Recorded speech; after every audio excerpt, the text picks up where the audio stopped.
परम पिता परमात्मा पूर्ण ब्रह्म सर्व सृष्टि रचनहार कबीर भगवान ने हम सभी प्राणियों के ऊपर एक विशेष कृपा की है। उन्होंने स्वयं आकर के हमें ये ज्ञान कराया है कि हम क्यों जन्म रहे हैं, क्यों मर रहे हैं। जिस संपत्ति और जिस संतान को हम सुरक्षित रखने के लिए दिन रात प्रयत्नशील रहते हैं और हमारी आंखों के सामने ये सब नष्ट हो जाता है, ये क्या कहानी है। पुण्यात्माओं, हमें कोई ये ज्ञान देने वाला नहीं था, जिस कारण से हमें इसका कोई विकल्प दिखाई नहीं दिया। हमने ये एक फाइनल मान लिया, जन्म और मृत्यु होगी, बच्चे होंगे, इनकी परवरिश कर दें, इनका विवाह कर दें, इनको रोजगार मिल जाए, इनको संतान हो जाए, फिर हम बेशक मर जाएं, ये और भी तो मर ही रहे। और हम संतान की इच्छा किस लिए करते हैं कि हमारा वंश चले, मेरा नाम चले। तो परमात्मा ने आके बताया है कि जिस वंश की आशा में आप संतानों उत्पत्ति करते हैं या जिनको संतान नहीं होती, वो इतना बेसब्रा हो जाता है किसी भी प्रकार परमात्मा एक संतान दे। वो भगवान भी बाद में मांगता है, पहले भगवान से संतान ही मांगता है। तो परमात्मा हमें याद दिलाते हैं कि कुछ तुम पीछे और कुछ भविष्य में झांको। आप केवल वर्तमान में ही सीमित हो गए हो। यदि हम अपने भूत में झांकते हैं, बैक में देखते हैं, तो क्या बताते हैं परमात्मा ने स्वयं आकर अपनी प्यारी आत्मा गरीबदास जी को ज्ञान दिया है। उन्होंने क्या बताया है, भाई आगे गए ना बावड़े, आगे यानी जो पहले जा चुके हैं, आगे गए ना बावड़े ये रहते भी सब जाही, बिन साहिब की बंदगी कहीं ठोर ठिकाना नहीं।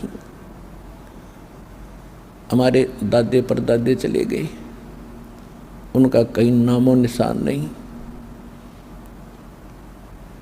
अब वो ना जाने किस प्राणी के शरीर में दुख पा रहे होंगे, और वो ये आशा किए बैठे थे मेरा कुल चले।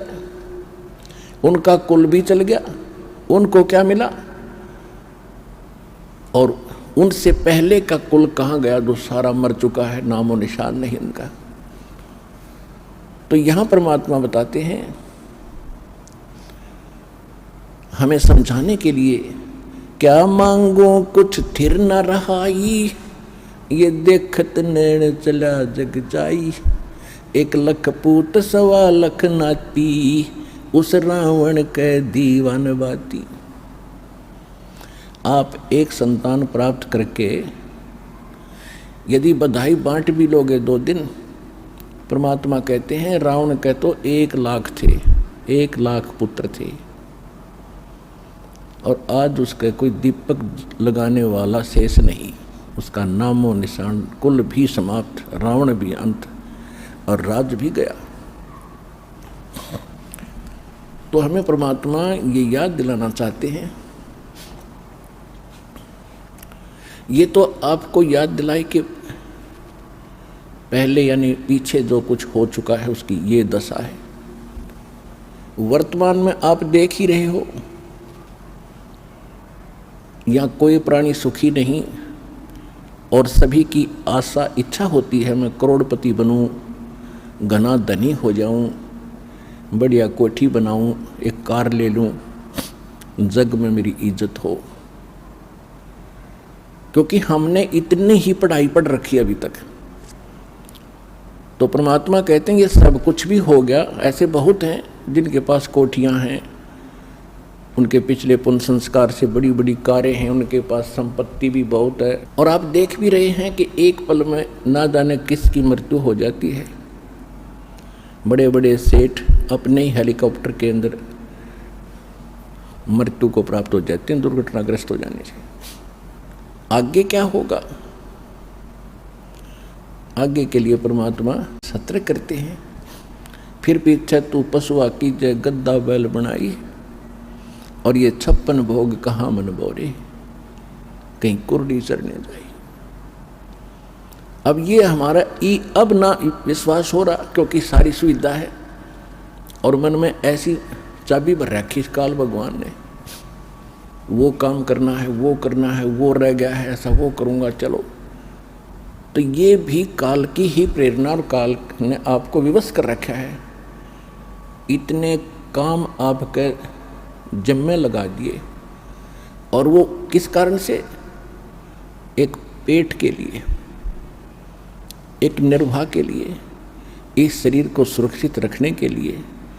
मकान बनाना है, कपड़े पहनने हैं, खाना खाना है, ये सारा इस शरीर की सुरक्षा के लिए है कि वो ठीक ठाक बना रहे। और इसका कोई भरोसा नहीं है कब बिजली गिर जाए और किस कारण से अंत हो जाए। तो यहाँ परमात्मा कहते हैं, कबीर ये तन जाएगा, सके तो ठहर ला, एक सेवा कर सतगुरु की और गोविंद के गुण गा। के शरीर तो एक दिन तुम्हारा जाएगा, और तेरा संस्कार जितना भी मनुष्य जीवन का उसके आते ही तुरंत नष्ट हो जाएगा, चाहे तेरा कितना काम शेष हो। उस समय नहीं देखा जाएगा कि तेरा लड़का विवाह नहीं हुआ है, लड़की ब्याह रहेगी, ये नहीं देखेगा। एक भक्त बता रहा था कि मेरे मामा जी का 5-6 लड़कियां थी, और हमारे समाज में लड़कियों को एक अपने ऊपर अपने आप गलत परंपराएं बढ़ाकर हमने अभिशाप मान लिया। उनके दहेज में पता नहीं के खर्चे करने पड़ते हैं, जिस कारण से वो कहता मेरी मामी बात न उतन गई थी, 3 लड़कियों का विवाह इकट्ठा रख रखा था। जिसके घनी बेटियां हों तो इन्होंने सोचा एक बार में सारा खर्चा हो जाए, ठीक ठाक निमट जाए। अब जिसकी 3 बेटियों का विवाह हो उसके दिमाग में कितना बर्डन होता है, वो चल कहीं रहा होता, सोच कहीं रही होती है। इसी प्रकार वो बस स्टैंड पर खड़ी थी और ध्यान यही था, उसको ऐसे लाऊंगी, उसको ऐसे करूंगी, वहाँ से पैसे मिलेंगे। इतने में पीछे से ड्राइवर बस बैक करे था और वो गलत बैक होगी, और वो माई बस स्टैंड के पिलर और पोल और बस के बीच में लग गई। उसको ध्यान नहीं रहा, क्योंकि वो तो सोच कहीं और रही थी। वहीं मृत्यु को प्राप्त होगी। तो परमात्मा कहते हैं ये शरीर तेरा जब समय आएगा, एक सांस तुझे नहीं मिलेगा। फिर इसके बाद बताते हैं कि इसका एक विकल्प बताया है परमात्मा ने, कबीर ये तन जाएगा, सके तो ठहर ला, एक सेवा कर सतगुरु की। और फिर जो वो बताएं उस आधार से भक्ति कर, गोविंद के गुण गा। ठार का अर्थ होता सपोर्ट। पुराने मकानों में कच्चे मकान होते थे, कड़ी और सतीर ये छत दी जाती थी। अभी गांव में तो ऐसा ही है। तो कभी कभार कई बार कोई सतीर या कड़ी टूटने को हो जाती तो उसके नीचे एक बल्ली लगा दिया करते, मोटी कड़ी, मोटा लकड़, नीचे ईंटों का सपोर्ट देकर उसके सपोर्ट दे देते थे, ऐसे खड़ी लगा देते थे। तो वो ठाहर बोलते हैं उसको, ठाहर। तो वो ठार लग जाने से वह कड़ी वहीं रुक गई और छत गिरी नहीं। अगर वो ठार नहीं लाते तो कुछ दिनों में कड़ी टूट कर पूरी छत गिर जाती। ऐसे सतीर के नीचे भी समस्या आ जाती थी, तो उसको भी ऐसे ठार देते थे।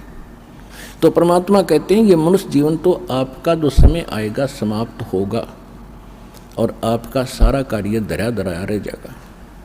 इससे बचने के लिए भी आपने परमात्मा के नाम की, सच्चे गुरु की ये ठाहर लानी पड़ेगी। वो ठाहर लगने के बाद फिर जीवन एक्सटेंड हो जाएगा। और वो भी समर्थ परमात्मा कबीर भगवान की शरण में आने से वो ठहर लगेगी। और कोई न ब्रह्मा जी, न विष्णु जी, न शिव जी, न ब्रह्म, न परब्रह्म ये आपके जीवन को एक्सटेंड नहीं कर सकते। तो यहाँ परमात्मा कहते हैं कबीर ये तन जावेगा और सके तो ठाहर ला। फिर वो ठाहर बताई है, कौन सी ठाहर लाई? एक सेवा कर सतगुरु की और गोविंद के गुण गा। तो परमात्मा ने स्वयं आकर के वो ज्ञान दिया है जो विशेष ठाहर है, विशेष भक्ति है, जिससे परमात्मा हमारी मदद करते हैं। अब सबसे बड़ी समस्या हमारे सामने ये बनी रही कि भी कोई परमात्मा को कैसा बताता है, कोई कैसा बताता है। कोई किसी को भगवान बता रहा है, कोई श्री राम को भगवान बताता है, कोई विष्णु जी को, कोई शंकर जी को, कोई ब्रह्मा जी को ही सर्व सृष्टि रचनहार बताता है, कोई शक्ति यानी दुर्गा जी को, और कोई एक ब्रह्म को पूर्ण परमात्मा मानकर उसकी साधना करके स्थिर है, निश्चिंत है। उसके बाद फिर मोक्ष मार्ग क्या है, मोक्ष का साधन क्या है, वो भी कोई कुछ बता रहा है, कोई कुछ बता रहा है, कोई मंत्र देता है, कोई मंत्र देता है। जब तक हमें तत्व ज्ञान नहीं था तो हम यही मान लेते थे कि साधु संत भगवान से परिचित है, और उन्होंने एक सिद्धांत हमें गलत दे रखा था कि गुरु जो है कुछ भी जाप दे दे, कोई भी मंत्र बतावे, साधना बताए, उसी से मोक्ष हो जाएगा। अब हमें पता चला कि जैसे हमने किक्कर काटनी है, बबूल या जंडी काटनी है, और उस जंडी काटने के लिए किसी ने लकड़ का घन दे रखा हो और लकड़ की कुहाड़ी दे रखी हो, उससे वह जंडी कटे नहीं। जंडी कटेगी लोहे की आरी से, लोहे के साधन से, यानी लोहे की ही उससे काटनी पड़ेगी वह। तो ये है उसका तरीका जंडी के काटने का, या तो आरी हो या कुहाड़ी हो, कति पैनी वह कटे लोहे की। इसी प्रकार जो परमात्मा के पाने का जो विशेष साधन है वो ही तरीका अपनाना पड़ेगा। और वो कहाँ प्रमाणित है? उसके लिए सबसे पहले हमारे सदग्रंथ प्रमाणित है। हमारे सदग्रंथों में जो मार्ग लिखा है वो गॉड गिवन है, परमात्मा का दिया हुआ है। और परमात्मा ने जो ज्ञान दिया वो सत्य है। बाकी अन्य जीव की ऋषि जो हैं, ऋषि हैं ब्रह्मा विष्णु महेश हैं, ये जीव संज्ञा के अंदर है। तो इनका जो अनुभव है, यदि भगवान के उस दिए हुए ज्ञान से नहीं मेल खाता है तो वो ज्ञान व्यर्थ है, वो सही नहीं है। अब सबसे पहले हमें ये निर्णय करना पड़ेगा कि वो भगवान के दिए हुए सदग्रंथ कौन से हैं। अब सबसे पहले एक नंबर का ग्रंथ है सूक्ष्म वेद, जिसको सवसम वेद भी कहते हैं, जिसको तत्व ज्ञान भी कहते हैं। वो तो है ऑल इन वन, यानी उसमें तो कंप्लीट स्पिरिचुअल नॉलेज है। लेकिन सूक्ष्म वेद आपने सुना नहीं और कभी देखा नहीं, तो ये इस पर अविश्वास होता है। इसलिए हमने सबसे पहले उन सदग्रंथों से ही प्रमाणित करना पड़ता है जिनको आप आज तक सत्य मानते रहे। सूक्ष्म वेद के बाद हैं 4 वेद, यजुर्वेद, ऋग्वेद, सामवेद और अथर्ववेद। इन्हीं चारों वेदों का निष्कर्ष श्रीमद् भगवत गीता, ये है गॉड गिवन स्पिरिचुअल नॉलेज। और ये किसने ज्ञान दिया था? ये पूर्ण परमात्मा ने, सत्य पुरुष ने, अमर पुरुष ने जब ये सृष्टि काल की रची थी, उसी समय परमात्मा ने अपने सतलोक से इस काल के कंप्यूटर में, ब्रह्म के सरपुरुष के अंतःकरण में ये कंप्लीट स्पिरिचुअल नॉलेज, ये सूक्ष्म वेद फीड कर दिया था, फैक्स कर दिया था। उसका निर्धारित समय रख दिया था। उसके बाद ये सृष्टि रची गई। ब्रह्मा विष्णु शिव जी का जन्म हो चुका था। तो उस समय उधर से काल के शरीर से श्वासों के माध्यम से, इस सरपुरुष के श्वासों के द्वारा ये चारों वेद बाहर प्रकट हो गए। अपने आत्माओं, आज से 50 वर्ष पहले ये बातें चलती थी तो अविश्वसनीय थी कि ये कैसे हो सकता। अब योग इतने मोटे कागज अंदर से एक सांस के द्वारा बाहर कैसे आ गए, और वहाँ सतलोक से यहाँ कैसे आ गए। तो अब परमात्मा ने पहले आपको ऐसी साइंस दी, और जो साइंस आपकी भौतिक साइंस है, परमात्मा की साइंस इससे भी कई गुना सूक्ष्म और एक्यूरेट है, एफिशिएंट है। जैसे ही आप कहीं से भी, अब जैसे आजकल तो बहुत सिस्टम हो गए, पूरे के पूरे ग्रंथ कंप्यूटर में डाउनलोड कर देते हैं 1000 किलोमीटर दूर, एक वायर के माध्यम से, पतली सी वायर के माध्यम से, और वायरलेस सिस्टम में हो गया, वहाँ पहुँच जाते हैं, हवा में पहुँच जाते हैं, हवा से फिर वहाँ आकर दूसरे के कंप्यूटर में डाउनलोड कर लो, नो के नो प्रिंट हो जाते हैं। ठीक इसी प्रकार परमात्मा की जो आध्यात्मिक साइंस है, इस भौतिक साइंस से असंख्य गुना ज़्यादा शक्तिशाली और एफिशिएंट है। तो वो चारों ये कंप्लीट सप्लोजर नॉलेज बाहर आकर के और बहुत सुंदर पेपर के ऊपर प्रिंट हो गया, और वो ऐसा पेपर, ऐसी इंक समुद्र में भी वो खराब नहीं हो रही थी। जब उसने निकाल कर देखा उन कंप्लीट स्पिरिचुअल नॉलेज को, उसके अंदर काल ने देखा कि इसमें तो सारी पोल खोल रखी है मेरी, और पूर्ण परमात्मा की जानकारी दे रखी है। यदि इन प्राणियों को उस परमेश्वर का ज्ञान हो गया, ये सभी भाग जाएंगे। इसने हमारे को मूर्ख बना के, अज्ञानी बना के और विवश करके हमारे को रोक रखा है अपने खाने के लिए।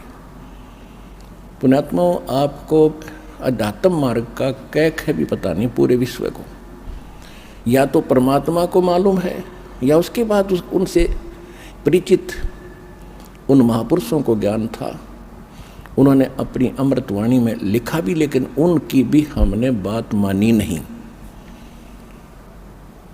लेकिन वो अपना अनुभव लिखवा गए, एफिडेविट दे के चले गए कि जो परमात्मा 600 वर्ष पहले आकर ज्ञान दिया करते थे वो सत्य है। उन्होंने भगवान को आँखों से देखा था, उनसे ज्ञान प्राप्त हुआ, वही ज्ञान उन्होंने अपनी अमृतवाणी में लिखा। इसलिए आपको ये यकीन नहीं हो रहा कि खाता कैसे है। अब जैसे आप सारे जीवन में जो भी खट्टा मीठा और जो भी ये शराब, तम्बाकू, भुक्की, सिगरेट पीते हो, इनका एक अलग से अंश, अंतःकरण, सूक्ष्म शरीर है अंदर हमारे एक, जो जिसके ऊपर ये ऊपर कवर है स्थूल शरीर, इसके नीचे सूक्ष्म शरीर है। उस सूक्ष्म शरीर के अंदर ये लिप्त हो जाती है वासना, और ये शरीर मृत्यु के उपरांत यहीं रह जाता है। ये जीव उस सूक्ष्म शरीर युक्त ऐसे स्थान पर जाता है जहाँ इसने एक व्यवस्था कर रखी है, जिसको तपत शिला बोलते हैं। वहाँ जाकर गिरता है,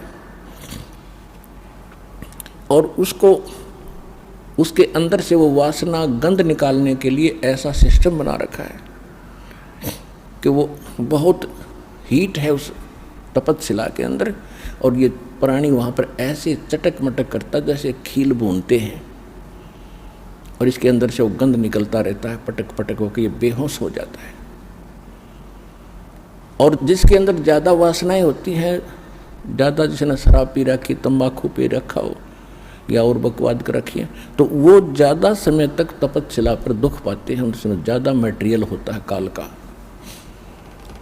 उसके बाद फिर वहाँ से उनको फेंक दिया जाता है अपने कर्मानुसार। वो कहीं जाओ, कोई गधा बनो, कुत्ता बनो, सुअर बनो, चाहे राजा बनो, चाहे देवता बनो, वो बाद की बातें। अब जैसे बादाम ऊपर से खाने का नहीं है, उसके अंदर गिरी है। जिसने कभी सिस्टम देखा ना हो तो कोई कहे ये बादाम है, बहुत अच्छा है, तो अनजान व्यक्ति ये सोचेगा तो दांत भी ना गढ़ते, इसने खावा कैसे। उसके फोड़ने के बाद पता चलता उसके अंदर खाने की वस्तु कोई और है। ठीक इसी प्रकार इस काल ने आप जी को यहाँ धोखा देकर रुका हुआ है। जैसे कसाई बकरे पालता है, परमात्मा ने आकर अपनी प्यारी आत्मा धर्मदास जी को बताया और वही ज्ञान अन्य महापुरुषों को दिया और गरीबदास जी को बताया कि जैसे कसाई बकरे पालता है, उनके लिए सब सुविधा देता है, उनके लिए एक चरागाह बनाता है, शेड डालता है, झोंपड़ी, चारों तरफ हिंसक प्राणियों से, पशुओं से बचाने के लिए बाड़ करता है, अंदर ही तालाब बनाता है और 2-3 पाली रख देता है उनको संभालने के लिए। तो वो भोले प्राणी, भोले बकरे बकरियां नर्मदा छोड़ देता है, वो बच्चे पैदा करते हैं, उनमें कितनी ममता जितनी आप और हम की अपने परिवार के अंदर है। और उनमें आपस में भी कोई बकरा बकरी किसी के बच्चे को कोई सिर मार देता है तो फिर उसके साथ लड़ने मरने को तैयार हो जाते हैं, यानी उस बच्चे के माता पिता कि तुमने मेरे बच्चे को क्यों मारा। तो वही वृत्ति जो हमारे अंदर है, वही पशु बने हैं, उनमें जोंकी तो वही है। आपस में हम लड़ते रहते हैं और हम सभी आहार काल के हैं। तो दूसरे वो बकरे सोचते हैं कि हमारा मालिक कितना रहम है, इसके अंदर कितना दयालु है और कितना मेहरबान है, हमारे लिए कितनी सुविधा दे रखी है। और उस समय वो भूल जाते हैं जब उनको उस श्याम को कान पकड़ पकड़ कर ले जाता है। उस समय वो नहीं देखता किसका बेटा है, कौन किसकी बेटी है, कौन किसकी मार, कौन किसका बाप है। एक तरफ से मोटे मोटे छांट के और कड़च करवा देता है। पुण्यात्माओं, कुछ दिन में आपका यह बात कति हृदय में जम जाएगी कि हमारा यहाँ उद्देश्य क्या है जीने का। हम किस लिए पैर पीट रहे हैं, एक सेकंड का कोई विश्वास नहीं कब बिजली गिर जाए। और फिर हम छोटी छोटी बातों पर एक दूसरे के साथ झगड़ा करते हैं। हम पहले ही दुखी, जब हमें ज्ञान होगा कि हम सारे दुखी यहाँ पर, और फिर दुखी को दुखी हम करें, हम कितने नीच हैं, कितने निकम्मे आदमी हैं। हम स्वयं एक काल के जाल में, कसाई के बाड़ी में हैं और फिर भी हम एक दूसरे साथ लड़ रहे हैं। हमें तो अपनी जीवन की रक्षा की भीख मांगनी चाहिए परम पिता समर्थ से। हे भगवान, किसी प्रकार इस कसाई के बाड़ी से निकाल दो, इस कसाई के घेरे से हमें छुड़वाओ दाता। परमात्मा ने अब समय धर दिया था कसाई के बाड़े को तोड़ने का। अब ये समय है, कसाई का बाड़ा तोड़ दिया और जिस पर निकला जाओ निकल जाओ।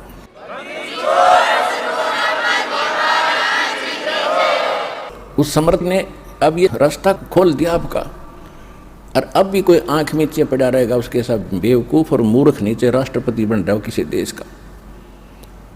ये ज्ञान जब हृदय में समा होगा, क्योंकि समाएगा, क्योंकि हमने रामायण घोट रखी, महाभारत कंठस्थ याद कर रखे थे, उनके दादे परदादा के नाम घोट रहे थे जिनकी कति जरूरत नहीं हमने, हम इसे मूर्ख थे। अब हमने अपने कुल को याद करना पड़ेगा। कबीर साहब क्या कहते हैं? कबीर कुल खोए कुल होत है, कुल राखे कुल जाए, राम निकुल कुल भेंट लो, सब कुल रहा समाए। कहते हैं कुल खोए कुल होत है और कुल राखें कुल जाए।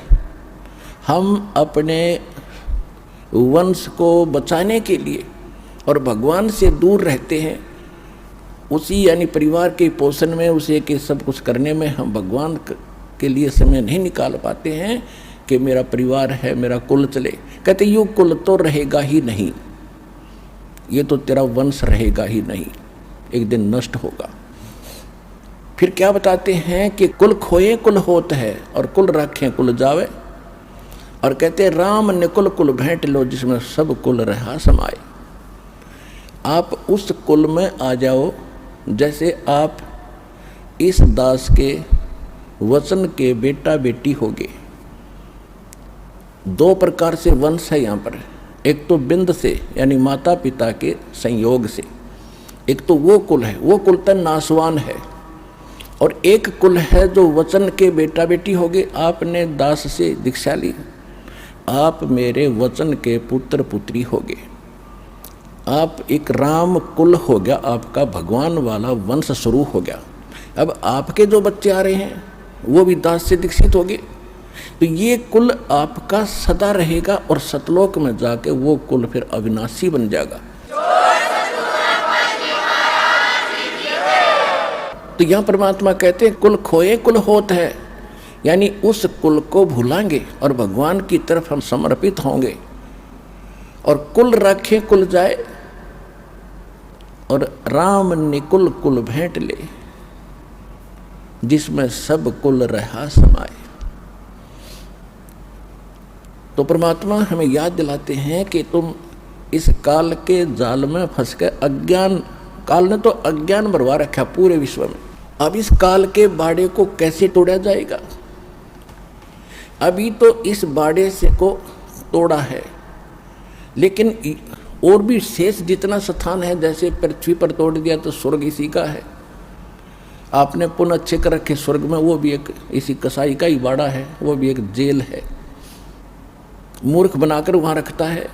आपके पुनों को खुद किसी में 10%, किसी में 20% आप पर टैक्स लेता आपके पुनों से, तब ये अपना गुजारा चला रहा है यहाँ पर 21 ब्रह्मांड को। और जब आपके वहाँ पुण्य खत्म हो जाते हैं, नीचे पटक देता है, फिर कमाओ। तो परमात्मा ने आके इसका सारा इंद्रजाल समझाया है और फिर हमें बताया है। अब ये विश्वास करने के लिए कि हम कैसे विश्वास करें कि जो भक्ति हम कर रहे हैं ये श्रेष्ठ है, या हमें जो ज्ञान प्राप्त है ये सबसे उत्तम है।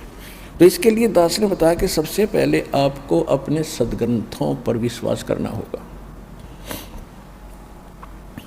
और सद्ग्रंथ बता दिए हैं सूक्ष्म वेद, चारों वेद, श्रीमद् भगवद गीता। ये हैं परमात्मा पाने और अध्यात्म ज्ञान को जानने के। उसके बाद जो पुराण है, 18 पुराण है, उपनिषद हैं। पुराण जो है ये ब्रह्मा जी का दिया हुआ ज्ञान है। ब्रह्मा जी से दक्षादि ऋषियों को प्राप्त हुआ, उन्होंने फिर अपने वंशज ऋषियों को बताया। उन्होंने कुछ ब्रह्मा से सुना हुआ ज्ञान, कुछ अपना अनुभव मिलाकर ये 18 पुराण ऋषियों ने अलग अलग बना दिए। इनमें किसी ने कोई मंत्र बताया है, किसी ने कोई जाप बताया है, किसी ने कोई साधना की। जिसने जैसे डले ढोए उसने आगे अपने शिष्यों को वही अनुभव बता दिया और उससे ये पुराण बन गई। उसके बाद जैसे ये पवित्र बाइबल के अंदर 3 बुक हैं, होली बुक, जंबूर, तौरात और इंजिल। इन तीनों का संग्रह बाइबल है। उसके बाद चौथी बुक है कुरान शरीफ। अब गरीबदास जी ने कहा कि वही 4 वेद हैं और वही 4 कतेब, यानी इन वेदों का जो ज्ञान है काल ने क्या किया, सूक्ष्म वेद को निकाल दिया, जिसमें पूर्ण ज्ञान था। भगवान कौन है, कैसा है, कहाँ रहता, उसकी प्राप्ति कैसी हुआ, क्या सुख है। लेकिन परमात्मा के डर से इसने कुछ वेद रख लिए, क्योंकि आत्मा भगवान के बिना रुक नहीं सकती, इसको मालूम था। तो इसको मूर्ख बनाने के लिए इनकम्प्लीट नॉलेज दे दिया 4 वेदों का, और उसी का सारांश फिर सूक्ष्म बना करके श्रीमद् भगवद गीता इसी ने खुद बोल दिया। कुछ वेदों का ज्ञान, कुछ युद्ध कराने के लिए इसने अपनी बकवाद भी इसमें साथ में भर दी श्रीमद् भगवद गीता में। तो इस जो वो 4 किताबें हैं उसमें उस काल ने वो ज्ञान नहीं दिया, क्योंकि वो पहले दे चुका है जो उसने बोलना था श्रीमद् भगवद गीता में, 4 वेदों में। उसके बाद उसने अक्षेत्र वाइज जैसा भी उनको सेटिंग करनी थी उसी तरह की ज्ञान दे दिया कि ये पड़े रहें और यहाँ जो कुछ भी खाओ पियो, कुछ भी करो, अपने कर्म फोड़ो। ना वेदों में कहीं मांस खाने का, ना श्रीमद् भगवद गीता में मांस खाने का प्रावधान है, किसी भी विकार का प्रावधान नहीं है। रही बात अन्य पुराण या कुरान या बाइबल में, जहाँ तक उस परमात्मा का दिया हुआ ज्ञान है वो तो बिल्कुल सच है। जैसे पवित्र बाइबल में और प्रथम बुक है तौरात। बाइबल में उत्पत्ति ग्रंथ में सबसे पहले लिखा है कि परमात्मा जो पूर्ण है उसने 6 दिन में सृष्टि रची, और उसने मनुष्यों के लिए, पशु पक्षियों के लिए, जितने भी प्राणी हैं उनके लिए खाने का विधान बता दिया कि मनुष्यों के लिए तो फलदार और बीजदार पौधे, और पशु पक्षी और जलचरों के लिए घास फूस खाओ, नथिंग एल्स। तो वो परमात्मा तो 7 दिन में सृष्टि रच के, पृथ्वी आदि बना के और जीवों की उत्पत्ति करके वो तो 7वें दिन तख्त पर जा बैठे। उसके बाद इस काल भगवान ने बागडोर संभाल ली। इसने अपने तीनों पुत्रों ब्रह्मा विष्णु महेश के द्वारा यही प्रेत या प्रेत की तरह प्रवेश करके स्वयं भी उनमें बोलने लग गया। तो पवित्र बाइबल में या आगे पवित्र बाइबल में उससे आगे कहीं पर भी कोई मांस खाने का प्रावधान है या कुरान शरीफ में मांस खाने का प्रावधान है तो वो अल्लाह अकबर का नहीं है, वो पूर्ण परमात्मा का नहीं है, वो तो काल के इन फरिश्तों का है। तो वो हमने मान्य नहीं है। तो इसी प्रकार जो मूल ग्रंथ हैं परमात्मा पाने के वो चारों वेद और श्रीमद् भगवत गीता और नहीं है। या तो परमात्मा वाला सूक्ष्म वेद तो वो तो अलग ही है, लेकिन जो आप जिस पर विश्वास अधिक करते हो उनमें से ये है मार्ग, ये है वो ग्रंथ। और इनमें कौन से मंत्र हैं परमात्मा पाने के? ओनली ओम मंत्र है चारों वेदों में और श्रीमद् भगवत गीता। उसके साथ साथ उन्होंने एक ऑप्शन भी छोड़ा है गीता ज्ञानदाता ने कि कंप्लीट स्पिरिचुअल नॉलेज परमात्मा स्वयं आकर बोलता है अपने मुख कमल से। श्रीमद् भगवत गीता अध्याय नंबर 4 के श्लोक नंबर 32 में। इसमें यहाँ इन अज्ञानी अनुवादकर्ताओं ने, गीता अनुवादकर्ताओं ने अज्ञान भर दिया जहाँ इनकी बुद्धि स्लप करके काम नहीं करा, क्योंकि ज्ञान तो इनको था ही नहीं। उसमें लिख रहा एक ब्रह्मणे मुखे शब्द है, ब्रह्मणे मुखे, चौथे अध्याय के 32वें श्लोक में। इन्होंने यहाँ अनर्थ कर दिया, ब्रह्मणे मुखे का अर्थ कर दिया वेद की वाणी, ब्रह्म का अर्थ वेद कर दिया ब्रह्मणे का। एक मोटे से दिमाग की बात है, जैसे संविधान और राजा दो हैं, ब्रह्म है राजा भगवान और वेद है उसका विधान। इसी प्रकार राजा और उसका विधान, जहाँ संविधान की महिमा हो, जहाँ राजा की महिमा हो, राजा का अर्थ कोई संविधान करता है तो महामूर्ख व्यक्ति है। तो ब्रह्मण्य का अर्थ है पूर्ण परमात्मा सच्चिदानंद घन ब्रह्म। इन्हीं अनुवादकर्ताओं ने 17वें अध्याय के 23वें श्लोक में गीता जी में लिखा है, वहाँ ब्रह्मण्य, वहाँ भी ब्रह्मण्य शब्द है। ओम तत् सत इति निर्देश है ब्रह्मण्य त्रिविध समर्थ है। ब्रह्मण्य वहाँ इन्होंने ठीक अनुवाद किया, सच्चिदानंद घन ब्रह्म यानी परम अक्षर ब्रह्म परमात्मा को पाने का इस 3 मंत्र के जाप का निर्देश है। निर्देश माने नथिंग एल्स। इसके अतिरिक्त कोई मंत्र नहीं उस परमात्मा के पाने का। ओम तो ब्रह्म का। श्रीमद् भगवत गीता अध्याय नंबर 15 के श्लोक नंबर 16-17 में 3 पुरुष हैं। पुरुष माने प्रभु ब्रह्म, एक सरपुरुष उसको सरब्रह्म कहो, 21 ब्रह्मांड का स्वामी है। और दूसरा अक्षर पुरुष, अक्षर ब्रह्म कहो उसको, वो 7 संग ब्रह्मांड का स्वामी है। और इन दोनों के लोकों में जितने इनके अंतर्गत प्राणी हैं और ये स्वयं भी नाशवान है, लेकिन जीवात्मा किसी की नहीं मरती, वो तो विषय अलग है। 15वें अध्याय के 17वें श्लोक में तुरंत कहा है कि उत्तम पुरुष है तू अन्य परमात्मा इति उदारते। पुण्यात्माओं, ये है सूक्ष्म वेद और ये है गीता का ज्ञान। इसमें कितना गजब कोड वर्ड लिखे हैं कि उत्तम पुरुष है तू अन्य। श्रेष्ठ परमात्मा यानी पुरुषोत्तम जो सही भगवान है, श्रेष्ठ प्रभु है, वो तो कोई इन दोनों से सरपुरुष और अक्षर पुरुष से अन्य है और उसी को परमात्मा कहते हैं। ओए होए, देखो अब कसाई ने कोई नेक आदमी कहता है तो कहते रहो, आदमी तो नेक होगा लेकिन कर्म तो ठीक होना उसके। तो यहाँ बताया परमात्मा का अर्थ है वो परम शक्ति जो सबसे परम श्रेष्ठ है और जो केवल सुख देता है, दुख नहीं देता। वो मारता नहीं, पैदा जरूर करता है, वो मारता नहीं। उसको परमात्मा कहा जाता है। और इस कसाई काल को परमात्मा कह रहे हैं। किसी का बेटा मारा, किसी की बेटी मारी, किसी का कुछ मारा, किसी की टांग टूट गई, किसी कैंसर हो रही, हाहाकार मचारे, बुच्चड़ खाना, ये पूरा है कोई जीव सुखी? चाहे कितना अपना चिकना चौपड़ा दिखता, चाहे पूरी पृथ्वी का राष्ट्रपति हो, अंदर से खोखले हैं सभी बिना भक्ति के। तो परमात्मा ने हमें दृढ़ करना चाहा है कि तुम किस लोक में पड़े हो। अब क्या बताते हैं कि परमात्मा इति उदारते, उसको भगवान कहा जाता है।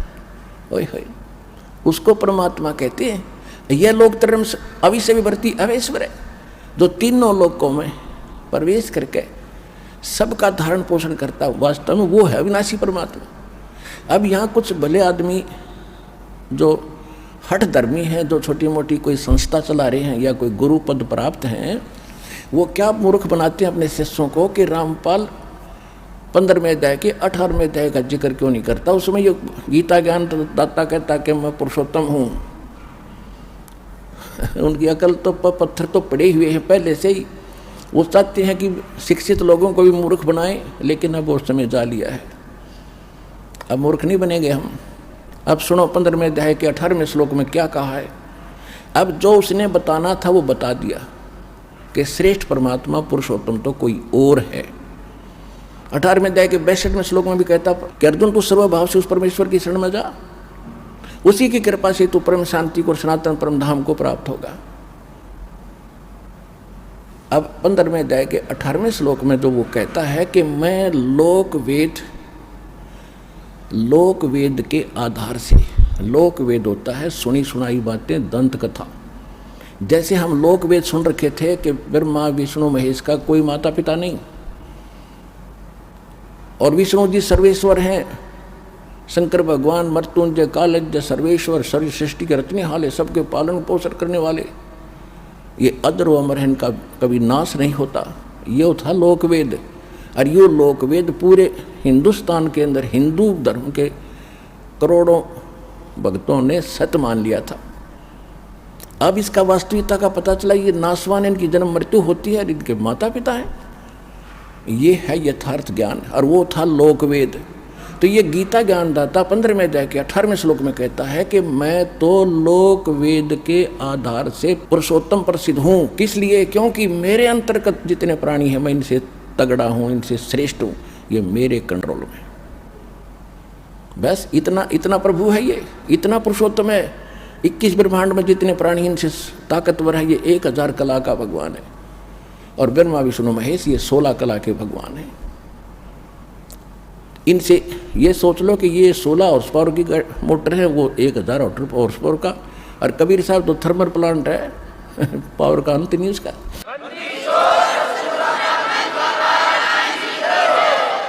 तो अब ये आते हैं गीता अध्याय नंबर 17 के श्लोक 23 में जो कहा है, ओम तत्सत इति निर्देश ब्रह्मण तिर्वेद समर्थ है। यहाँ इन्होंने ब्रह्मण का अर्थ सही कर दिया, सच्चिदानंद घन ब्रह्म, यानी उस परम अक्षर ब्रह्म को पाने का केवल ओम तत्सत यही एक 3 मंत्र का प्रावधान है, निर्देश है, और कोई नहीं। ओम तो ब्रह्म का, वेदों में केवल ओम नाम है। गीता अध्याय नंबर 8 के श्लोक नंबर 13 में गीता ज्ञानदाता कहता है, ओम इति एकाक्षरम ब्रह्म व्यवहारण माम अनुसमरण यह प्रयाति तदन देहम सयाति परमाम गति। मुझ ब्रह्म का केवल एक ओम मंत्र है, नथिंग एल्स, इति, बस यही। और अंतिम सांस तक जो इसका सिमरण करता हुआ शरीर छोड़कर जाता है, वो ओम से मिलने वाली परम गति को प्राप्त होता है। ओम से मिलने वाली परम गति कौन सी है? क्योंकि ब्रह्म का जाप है, तो ब्रह्म लोक प्राप्त होता है। गीता अध्याय नंबर 8 के श्लोक नंबर 16 में यह भी स्पष्ट कर दिया है कि ब्रह्मलोक में गए हुए प्राणी भी पुनरावृत्ति में हैं, उनकी जन्म मृत्यु कभी समाप्त नहीं होती। और ये गीता ज्ञानदाता स्वयं भी कहता है दूसरे अध्याय के 12वें श्लोक में, और चौथे अध्याय के 5 और 9 श्लोक में, और 10वें अध्याय के 2 श्लोक में कि अर्जुन तेरे और मेरे बहुत जन्म हो चुके हैं, तू नहीं जानता, मैं जानता हूँ। मेरी उत्पत्ति को ये देवता भी नहीं जानते, क्योंकि ब्रह्मा विष्णु महेश भी इसी से जन्मे हैं। तो पिता की डेट ऑफ बर्थ बच्चे नहीं जानते, दादा बताया करें। तो दादाजी ने आकर बता दिया कबीर भगवान ने कि ब्रह्मा विष्णु महेश के माता पिता ये ज्योतिरूपी निरंजन और दुर्गा हैं। इनका कैसे जन्म हुआ, कब हुआ, उन्होंने सारी डेट बता रखी, वो स्थान बता रखे।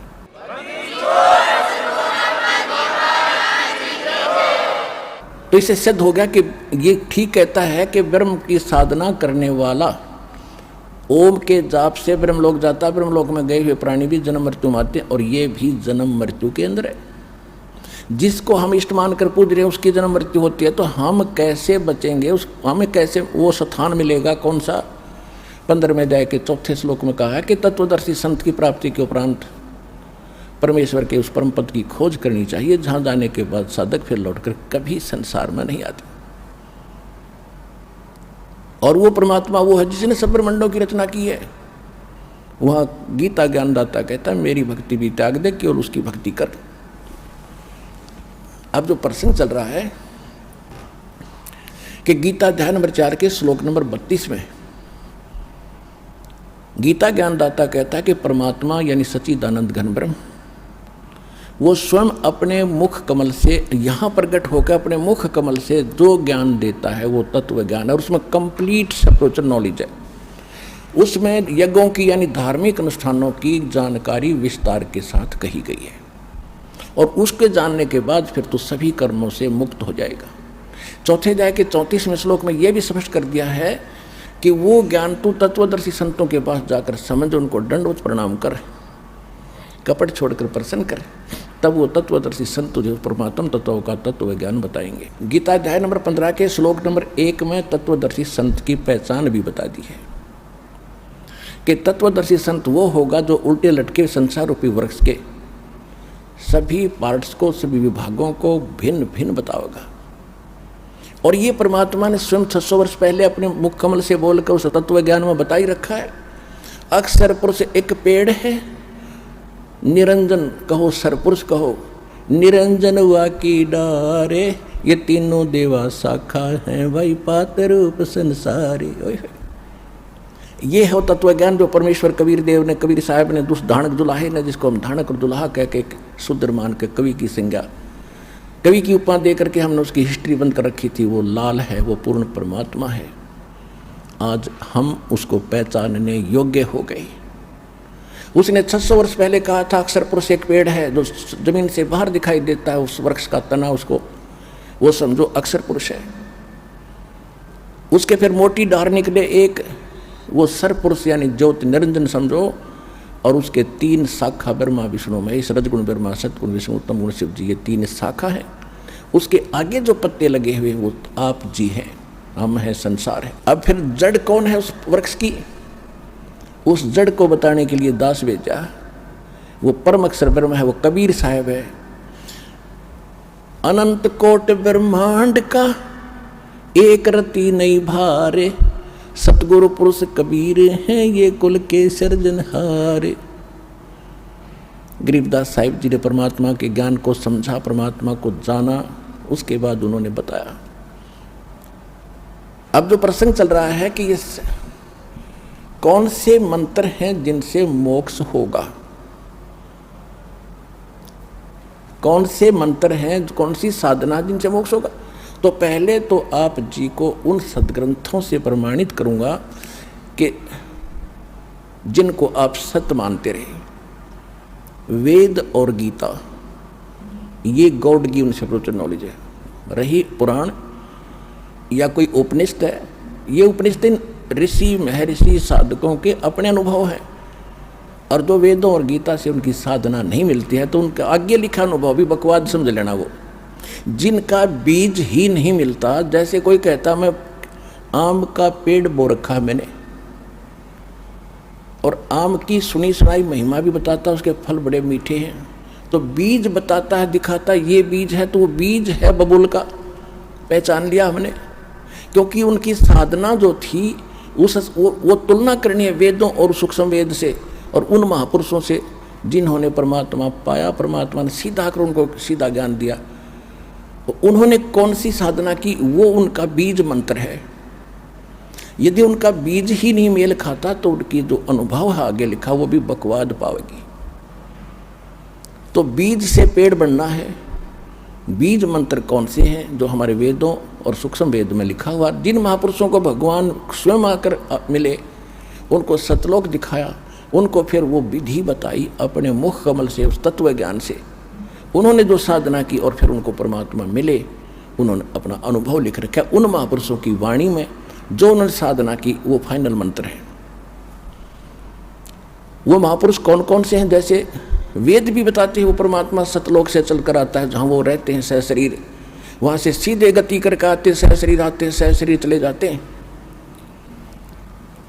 और यहाँ अच्छी आत्माओं को मिलते हैं, उनको तत्व ज्ञान से परिचित करते हैं। एक कवि की तरह आचरण करते हुए वो घूमते फिरते रहते हैं और अपना ज्ञान लोकोक्तियों के माध्यम से, कविताओं के माध्यम से, दोहों के माध्यम से, चौपाइयों के माध्यम से यानी पद्य भाग में बोलकर सुनाते हैं, जिस कारण से वे प्रसिद्ध कवियों में से भी एक उपाधि प्राप्त करते हैं। लेकिन वो कबीर देव, कबीर साहब स्वयं परमात्मा ही होते हैं। कहाँ लिखा है ये प्रमाण?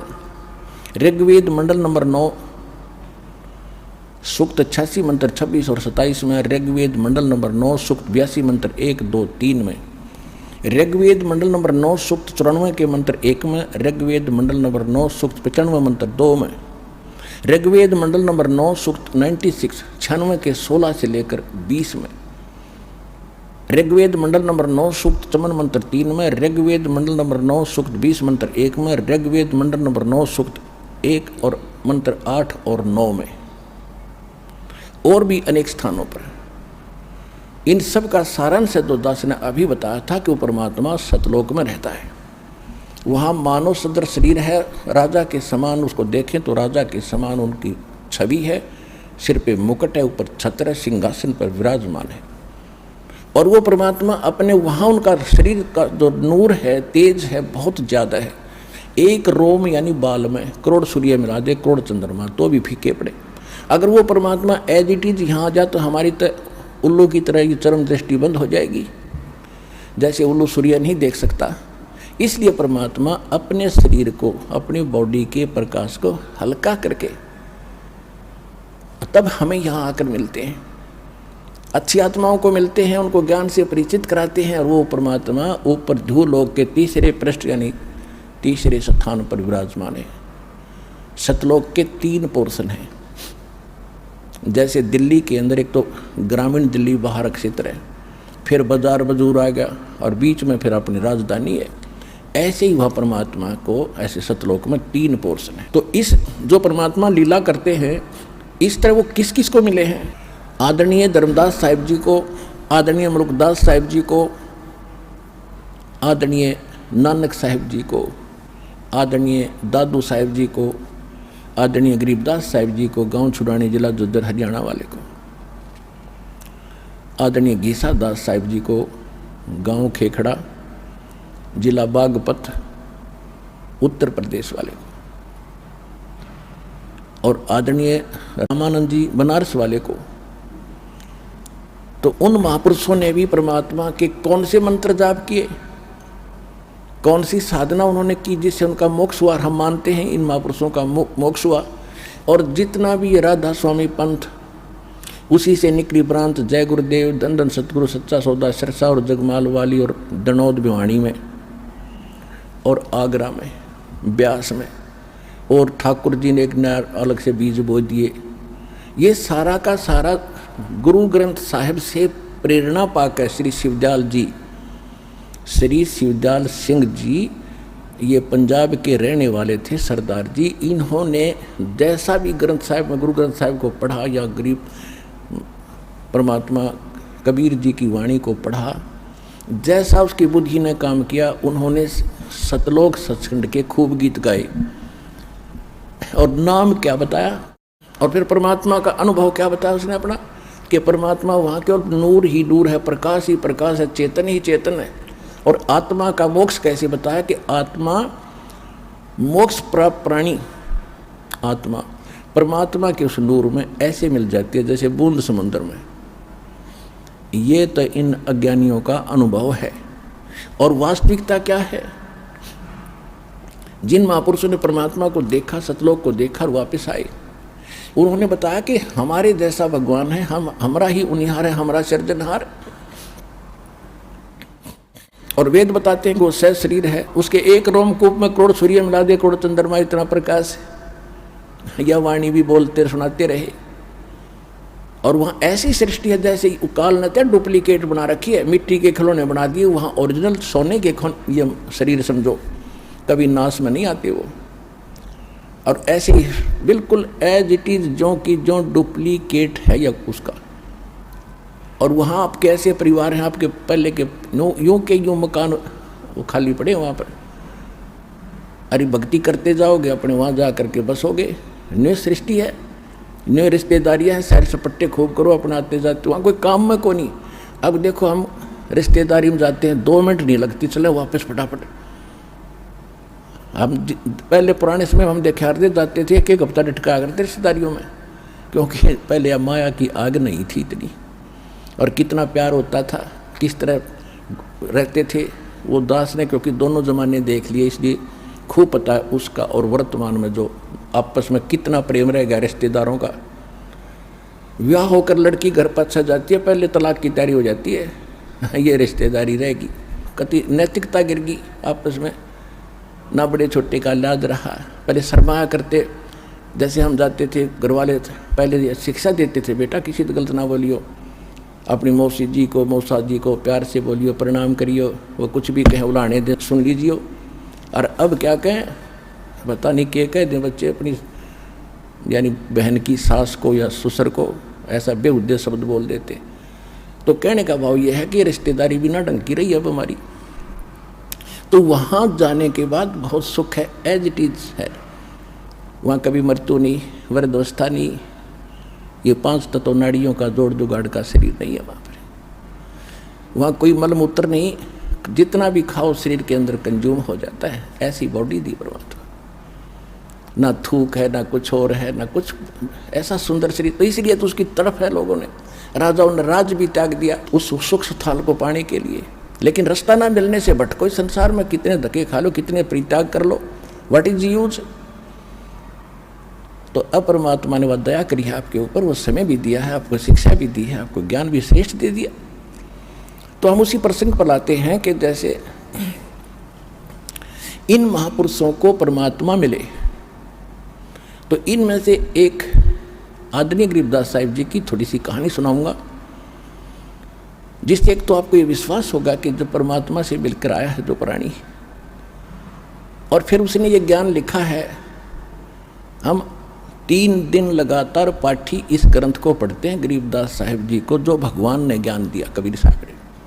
और परमात्मा ने 600 वर्ष पहले कबीर भगवान ने अपनी अमर वाणी लिखवा भी दिया, धर्मदास जी को बता भी दिया। कबीर सागर में कबीर वाणी चैप्टर है, उसके 136 और 137 पृष्ठ पे, जिसमें 12 पंथों का ज्ञान दिया है। काल ने कहा था 12 पंथ करूँ मैं साजा, नाम तुम्हारा ले करूँ आवाजा।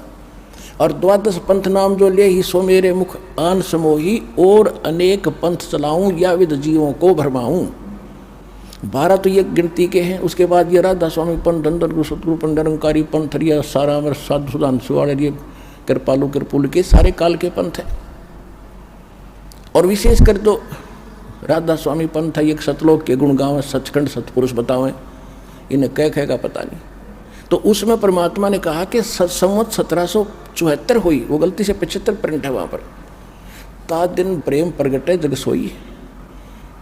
संवत 1774 में मेरी प्यारी आत्मा का जन्म होगा, गरीबदास जी का, वो बर्मे पंथ का प्रवर्तक होगा, और मेरी वाणी का प्राकट्य होगा, मेरी वाणी को वो प्रगट होगा। बर्मे पंथ प्रगट हो वाणी, शब्द हमारे का निर्णय ठानी। असंग जन्म ये ठोर नहीं पावे, ये 12 पंथ हम ही को था। यानी गरीबदास जी के द्वारा जो ज्ञान मालिक ने बुलवाया है, लगभग सन 1727 में परमात्मा मिले थे गरीबदास जी को, जब 10 वर्ष के थे गरीबदास जी।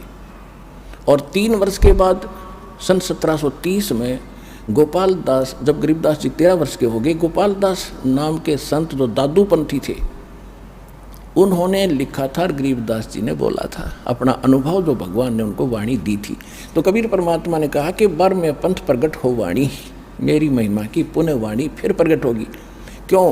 क्योंकि ये 12 पंथ जो चलेंगे गरीबदास से पहले 11 जो हैं, उनमें काल के दूत कबीर पंथ में प्रवेश कर गए। उन्होंने कबीर प्रवेश की अमृतवाणी में काट छांट करके और कुछ रख ली, बाकी छोड़ छाड़ दिया, उसमें फेर बदल कर दिया। ये करना ही था, काल ने करवाना था। जैसे हम आरती करते हैं रोजाना, कबीर साहब की आरती है जो शुरू में 5 आरती हैं शुरू की, कबीर साहब की, वो कबीर सागर में नहीं, ना किसी हमने देखी किसी प्रचलित वर्तमान की किसी कबीर वाणी में, कबीर साखी में, कबीर दोहालियों में कहीं नहीं है। और ये उस मूल ग्रंथ में थी जो गरीबदास जी के समय वो कुछ थोड़ी बहुत सुरक्षित थी, उनमें से लेकर, और गरीबदास जी ने अपने भी अमर आरती का अलग से भी बनाई है भगवान की दया से। तो वो इस प्रकार इन्होंने खांड-चाट करनी थी, उसकी पूर्ति के लिए गरीबदास जी के द्वारा अपनी महिमा पुनः प्रकट करवाई। और फिर बता के बर्मा पंथ फिर हम ही चलावें। जब बर्मा पंथ चल चुकेगा और वो भी फिर ज्ञान नहीं समझ पाओगे उस अमरवाणी का जो गरीबदास साहिब जी के द्वारा परमात्मा ने प्रकट करवाई थी, कहते उसको समझाने के लिए फिर हम ही आएंगे और सब पंथों को मिटाकर एक पंथ चलाएंगे। परमात्मा ने आए तो ये दास भेज दिया पुण्यात्माओं उस काम को करने के लिए। आदरणीय गरीबदास साहिब जी का जन्म गांव छुड़ानी, जिला जज्जर, हरियाणा में हुआ। वहाँ पर इनके नानके थे। इनकी माता जी का कोई भाई नहीं था, जिस कारण से गरीबदास जी के पूज्य पिता श्री बलराम जी धनखड़ गांव करोथा के रहने वाले थे, जहाँ अपना आश्रम है। और वो वहाँ छुड़ानी के अंदर वो घर जमाई के रूप में रहा करते थे। उनके गरीबदास जी के नाना जी के ज़मीन बहुत गड़ी थी, लगभग 1300-1400 एकड़ ज़मीन थी। 1400 एकड़ किसान थे, जाट थे, और तो वहीं रहा कर रहने लग गए थे। वहीं पर गरीबदास जी का 12 वर्ष रहते हो गए थे तब जन्म हुआ था। जब 10 वर्ष के गरीबदास जी हुए, खेतों में गौवें चराने के लिए जाया करते थे। पहले ऐसे ही यही अपने दैनिक कार्य जिसके परंपरागत जो व्यवसाय होते थे वही करते थे। श्री कृष्ण जी भी गायें चराया करते थे और उनके दूध को, बच्चों को बेचकर अपना निर्वाह किया करते थे। ऐसे गरीबदास जी के वहाँ अपनी ज़मीन बहुत गणी, 1400 एकड़, 2500 बीघा, बड़ा बीघा होता था, जो जिससे 5 बीघे से 1 एकड़ बनता वर्तमान का। तो उस समय वो बीघा इन बीघों के 4.25 बीघे का 1 बीघा होता था, 4.25 यानी लगभग किला ही हो जाता था, 1.25 बीघा कम। तो इस प्रकार वो 2500 के बीघे के 1400 एकड़ बन जाते हैं, 1350। इतनी ज़मीन थी और वो जंगल में पशु चराया करते थे, गौओं के साथ पाली जाते थे। 10 वर्ष के बालक थे। अब कहते गोता मारूं स्वर्ग में जा बैठूं पाताल, गरीबदास ढूंढता फिरूं अपने हीरे मोती लाल। और जैसे परमात्मा का विधान दास ने भी बताया, वेद में प्रमाणित करते हैं कि वो वहाँ से सह शरीर आते हैं, अच्छी आत्माओं को मिलते हैं।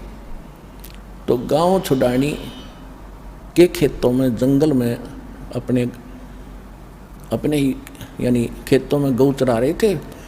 और छुड़ानी से एक कबलाना गांव है, सीमा लगती है। कबलाना गांव झज्जर से बहादुरगढ़ रोड के ऊपर मेन रोड पे है, और छुड़ानी गांव जो है उस मेन रोड से 1.5-2 किलोमीटर हट के अंदर है। एक दुल्हेड़ा गांव से सीधी रोड जाती है, कबलाना से भी अब बाद में निकली एक रोड छुड़ानी जाती है। तो कबलाना से छुड़ानी गांव को एक कच्चा रास्ता जाता था, उसी पर सड़क बन गई। अब उस कच्चे रास्ते पर गरीबदास साहिब जी गौ चरा रहे थे। ये सन 1727 और संवत 1784 फाल्गुन सुदी द्वादशी, यानी फाल्गुन उतरते की द्वादशी, चांदनी द्वादशी दिन के लगभग 10 बजे परमात्मा सतलोक से आकर उतरे।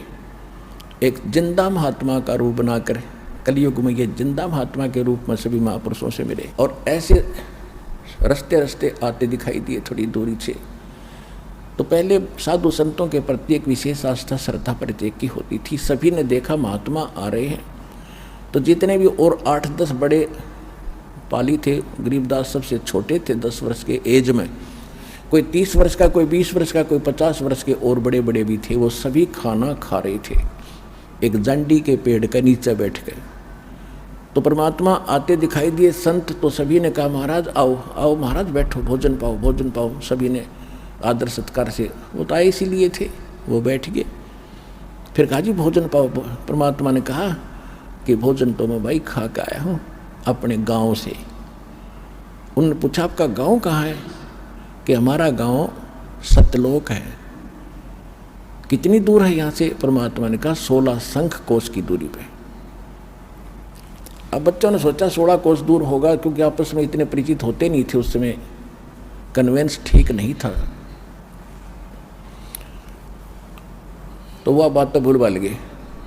महाराज भोजन खाओ। भाई भोजन नहीं खाऊं तो महाराज जी दूध तो पीना ही पड़ेगा। हम ऐसे नहीं जाने देते अपने अतिथि को, हमें पाप लगेगा। परमात्मा बोले भाई ठीक है, दूध पिलाना है तो मैं कंवारी गायों का दूध पीता हूँ, जिसके बैल ने टच भी ना कराओ। तो जो बड़े बुजुर्ग थे, बड़े मैच्योर से थे पाली, वो कहने लगे बाबा जी आपकी दूध पीने की नीयत को नहीं, आप तो मजाक करते हो। अब गरीबदास जी छोटे बालक थे 10 वर्ष के, कहने लगे महाराज जी देखो ये गाय है छोटी सी कंवारी, दूध पीना छोड़ रखा इसने, और ये कैसे दूध देवेगी। परमात्मा बोले दूध निकालने का कोई बर्तन है? हाँ जी एक बरोला है, जैसे पानी पीने का या लस्सी का ले जाते तो मांझ धो के साफ करो, कर दिया। और कहा कि बच्चिया के नीचे पकड़ कर बैठ, बच्चे सतन के नीचे रख ले, दूध निकलेगा इसमें। अब बालक था गरीब, और औरों को तो जच नहीं रही थी, बच्चा मजाक देखने खातिर देखो क्या होगा, पकड़ के बैठ गए गरीबदास जी गाय की लेवटी के नीचे, सतनों के नीचे कर लिया।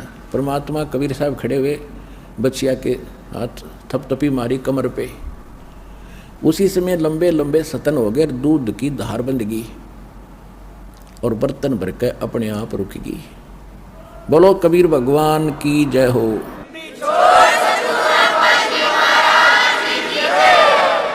अब सभी आश्चर्यचकित तो हुए। गरीबदास जी ने ला के ले महाराज पी लो। परमात्मा ने कुछ पिया और फिर कहा ले भाई बच्चों पालियो, तुम भी पी लो, गवालो। अब जो बड़े बड़े ग्वाले थे वो कहने लगे बाबा जी ये जादू जंत्र का दूध है और कंवारी गाय का पाप का दूध हम नहीं पी सकते, और तेरी जात का बेराना तो किस जाति का है, तुम झूठा कर दिया, हम तो ना पीवें। वो कहते सकल पदार्थ है जगमाही, कर्महीन नर पावत नाही, उठ कर चले गए। गरीबदास जी कहने लगे लो महाराज मुझे दे दो, आपका प्रसाद कब कब प्राप्त हो। कहते हैं होनहार बीरबान के होत सीखने पात, पूत के पैर पालने में पिछड़ जाते हैं। गरीबदास जी तो आत्मा थी भगवान की, ये शब्द निकलने ही थे कि लाओ महाराज आपका दास पिएगा आपका जूठे दूध का, कब कब प्राप्त हो हमें। परमात्मा शेष बचा हुआ कुछ तो दोनों ने पिया। फिर परमात्मा ने यहाँ भी कह दिया था कि ये दूध इस कंगाल लोक का नहीं है, ये सतलोक से आया भाई, मेरे गांव से आया। लेकिन उसमें मोटी बुद्धि के लोग थे, उनका कहाँ समझ में आवती ये बात कि बाबा जी बकवाद करे, जादू जंत्र है, कोई जादूगर दिखाई देता है। वो चले गए। फिर गरीबदास जी को काफ़ी ज्ञान समझाया, गरीबदास जी के अंदर प्रबल प्रेरणा हुई। फिर परमात्मा ने उसको प्रथम मंत्र दिया कि बेटा नाम ले, जब सतलोक दिखाऊंगा। प्रथम मंत्र दिया, वहाँ दूध के साथ यानी पेय पदार्थ के साथ दिया जाता है प्रथम मंत्र। हम यहाँ अमृत जल और मिश्री से देते हैं आपको प्रथम मंत्र। तो गरीबदास जी वहाँ बैठे रहे, शरीर तो बैठा रहा, आत्मा निकाली ऊपर लेकर गए। ब्रह्मा विष्णु महेश के लोग दिखाए, जहाँ भी परमात्मा जाते थे, क्योंकि ब्रह्मा जी को, विष्णु जी को, शिव जी को परमात्मा मिले थे और उनको प्रथम बार शिष्य भी बनाया था। बाद में उन्होंने नाम को त्याग दिया था, लेकिन परमात्मा जब उनके पास जाते हैं उनको वही सूरत दिखाई देती है जो पहले मिले थे, और सब खड़े होकर प्रणाम करते, आदर सत्कार करते हैं। गरीबदास जी देख रहे कि ब्रह्मा जी, विष्णु जी, शिव जी भी बाबा जी को प्रणाम कर रहे हैं, तो प्रबल शक्ति है भाई। फिर उसके बाद जाते धर्मराज के जो लेखा जोखा करता सारा न्यायाधीश है जो एक ब्रह्मांड का, जो ही उसके दरबार में बड़े प्रवेश किया परमात्मा ने, साथ में अपनी आत्मा गरीबदास जी को लेकर के। और पुण्यात्माओं अध्यात्म मार्ग में किसी को कहने की आवश्यकता नहीं मैं कौन हूँ, सामने वाले पर तुरंत इफेक्ट हो जाता है, उसको अपने आप नतमस्तक हो जाता है, वो बेचैन हो जाता है एकदम।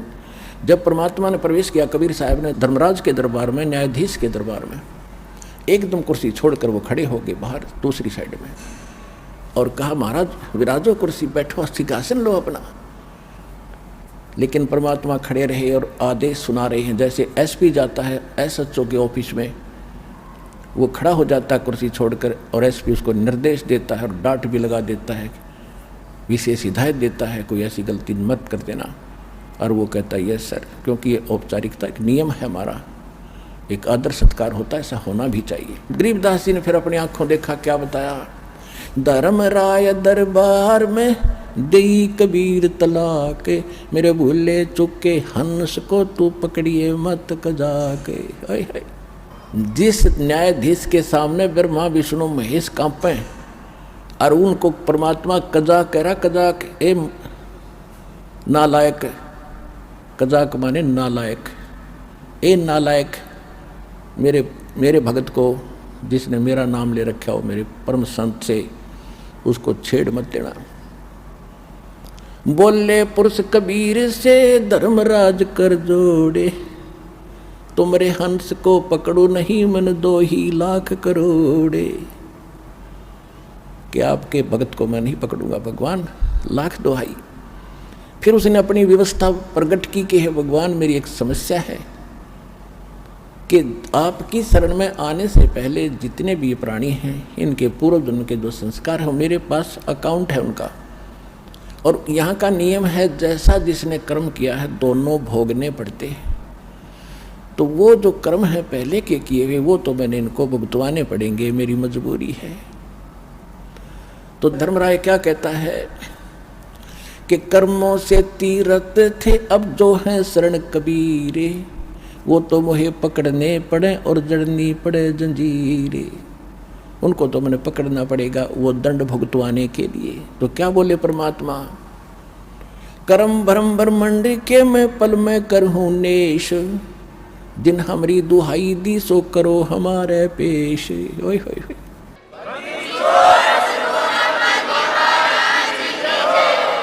कि जो भी तैने इनको मूर्ख बना के ये पाप करवाए तूने करवाए हैं, और ऐसी सरकार जैसी या काल की सरकार ऐसी यहाँ की सरकार है। एक तरफ तो ठेका खोल देंगे, शराब खोल दी, पियो छक्के, और फिर कहते हैं ना शराब पी कर हाउ लड़करा इसको अंदर कर दो, और शराब पी कर रामायण बांचेगा, हाउ लड़ा करेगा वो तो अकल देखो इनकी।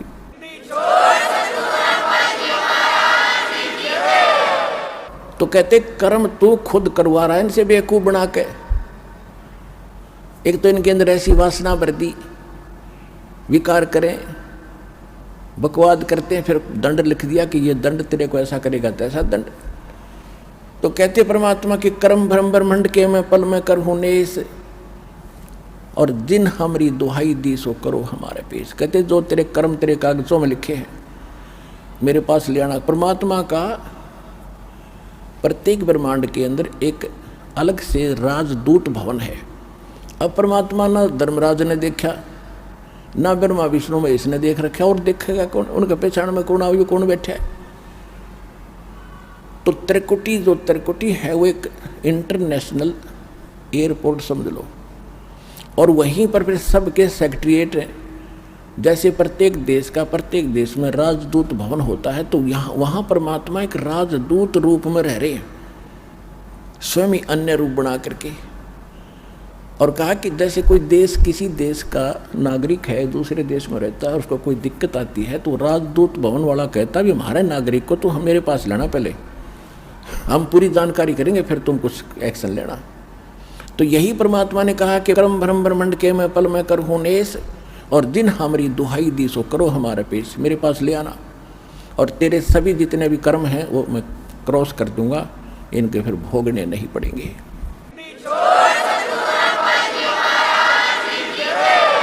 और परमात्मा भी अपनी अमरवाणी में कहते हैं, जब ही सतनाम हृदय धरो और भयो पाप को नाश, जैसे चिंगारी अग्नि की वही पड़े पुराने घास।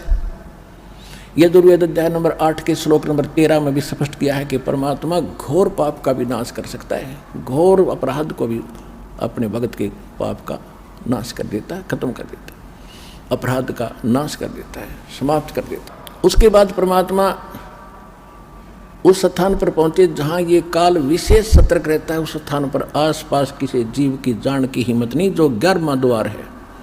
अभी तक 10वां द्वार इसका ऊपर गाटा जोड़ रखा था,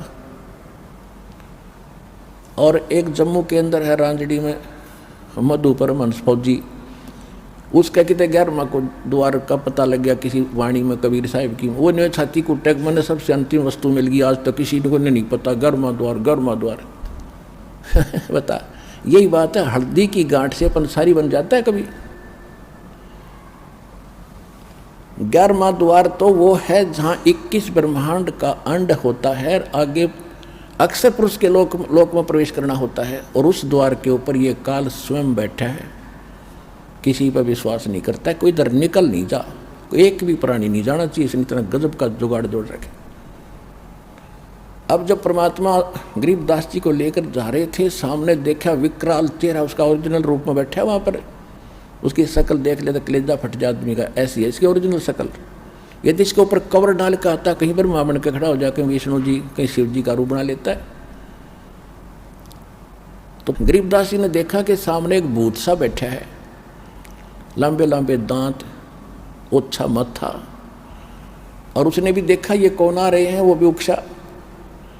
तो परमात्मा ने कहा बेटा ये 21 ब्रह्मांड का काल मालिक है, ये काल है, और ब्रह्मा विष्णु महेश का बाप है। अब इसने ये द्वार है ना, ये रोक रखा है, यहाँ से किसी को नहीं जाने देता, यहाँ स्वयं बैठता आकर के। और देखना मेरे पास एक सतनाम है, उसका मंत्र जाप करूँगा श्वास से, और ये ऐसे झुक जाएगा। जैसे फनपति मंत्र सुन रखे फन सकोरे, ऐसे बीरा मेरे सतनाम से ये काल लवे मुँह मोड़े।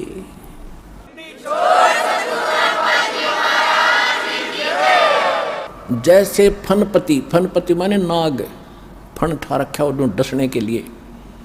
और जैसे गारू एक मंत्र बोलता है, उस मंत्र के प्रभाव से वो फन को सकोड़ कर भागने की चेष्टा करता, कैसे जान बचाऊं।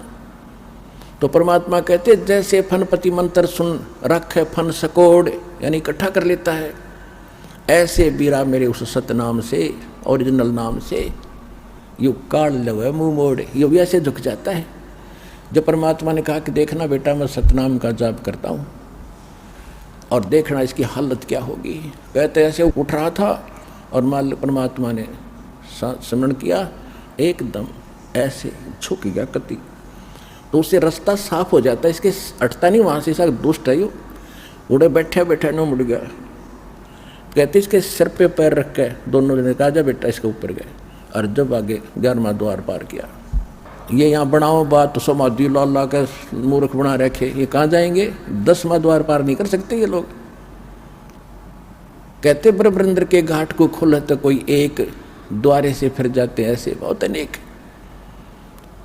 अब जो 11वां द्वार पार करके अक्षर पुरुष के लोक में प्रवेश होते हैं, वो 7 से ब्रह्मांड का लोक है, उसका स्थान है, और उससे पार करने के लिए हमने उसका टैक्स देना पड़ता है। उसके लिए जो सतनाम के अंदर 2 अक्षर हैं, एक तो ब्रह्म का, इसका टैक्स दे देंगे, जो इसका कर्जा यहाँ उतार देंगे, दूसरे मंत्र का फिर वहाँ देते हैं। अब वहाँ पर भी सारी व्यवस्था दिखाई, सरपुरुष और सब दिखाया भगवान ने। फिर उसमें पार किया, 12वें द्वार को पार करके फिर भंवर गुफा से निकल कर वो सतलोक आता है। जैसे गरीबदास जी कहते हैं, 12 दर महल मठ बोरे बहुर ना दे धरे। तो वहाँ जाकर देखा परमात्मा ने, नीचे से तो गए थे जिंदा महात्मा के रूप में, दूसरे रूप में बैठे हैं एक सिंहासन के ऊपर, जिसके एक रोमकूप में करोड़ सूर्य मिला दे, करोड़ चंद्रमा, इतनी रोशनी एक बाल में, शरीर के रोम में। उधर से जिंदा महात्मा ने वहाँ से एक चंवर उठाया, और परमात्मा के सिंहासन पर बैठे भगवान के ऊपर चौर करने लगे। तो गरीबदास जी ने सोचा, अपने मन में विचार किया कि भगवान तो ये है जो मुकुटधारी बैठा है, कितना सुंदर शरीर है, वो यहाँ का कैसा सुंदर लोक है, कैसे सुंदर बाग बगीचे, झरने बह रहे हैं, कहीं फुहार गिर रही हैं, बिन बादल की वर्षा हो रही है। इतने में क्या हुआ कि सिंहासन पर बैठे भगवान खड़े हुए, एक गुम्बज के अंदर बैठे, गुम्बज बहुत बड़ा गुम्बज है, विशाल सफ़ेद गुम्बज है, और वो महात्मा रूप में जो परमात्मा कबीर जी थे वो बैठे सिंहासन पर, और वो नूरी शरीर वाले परमात्मा उस जिंदा महात्मा के ऊपर चंवर करने लगे, जैसे सेवक किया कर अपने गुरुदेव पे। तो गरीबदास जी ने सोचा, भाई बाबा जी भगवान है या ये परमात्मा है।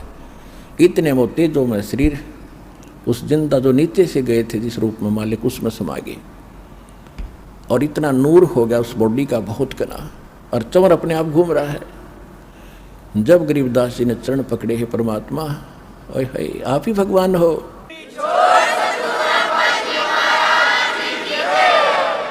तब परमेश्वर ने बताया कि बेटा मैं 120 वर्ष तक बनारस में कबीर जुलाहा नाम से रहा हूँ और मुझे कोई पहचान नहीं पाया, क्योंकि मेरे बारे में कोई बताने वाला नहीं था। और अब तू वापस जा और तेरे शरीर को अंत करने वाले हैं चिता पर रख दिया है।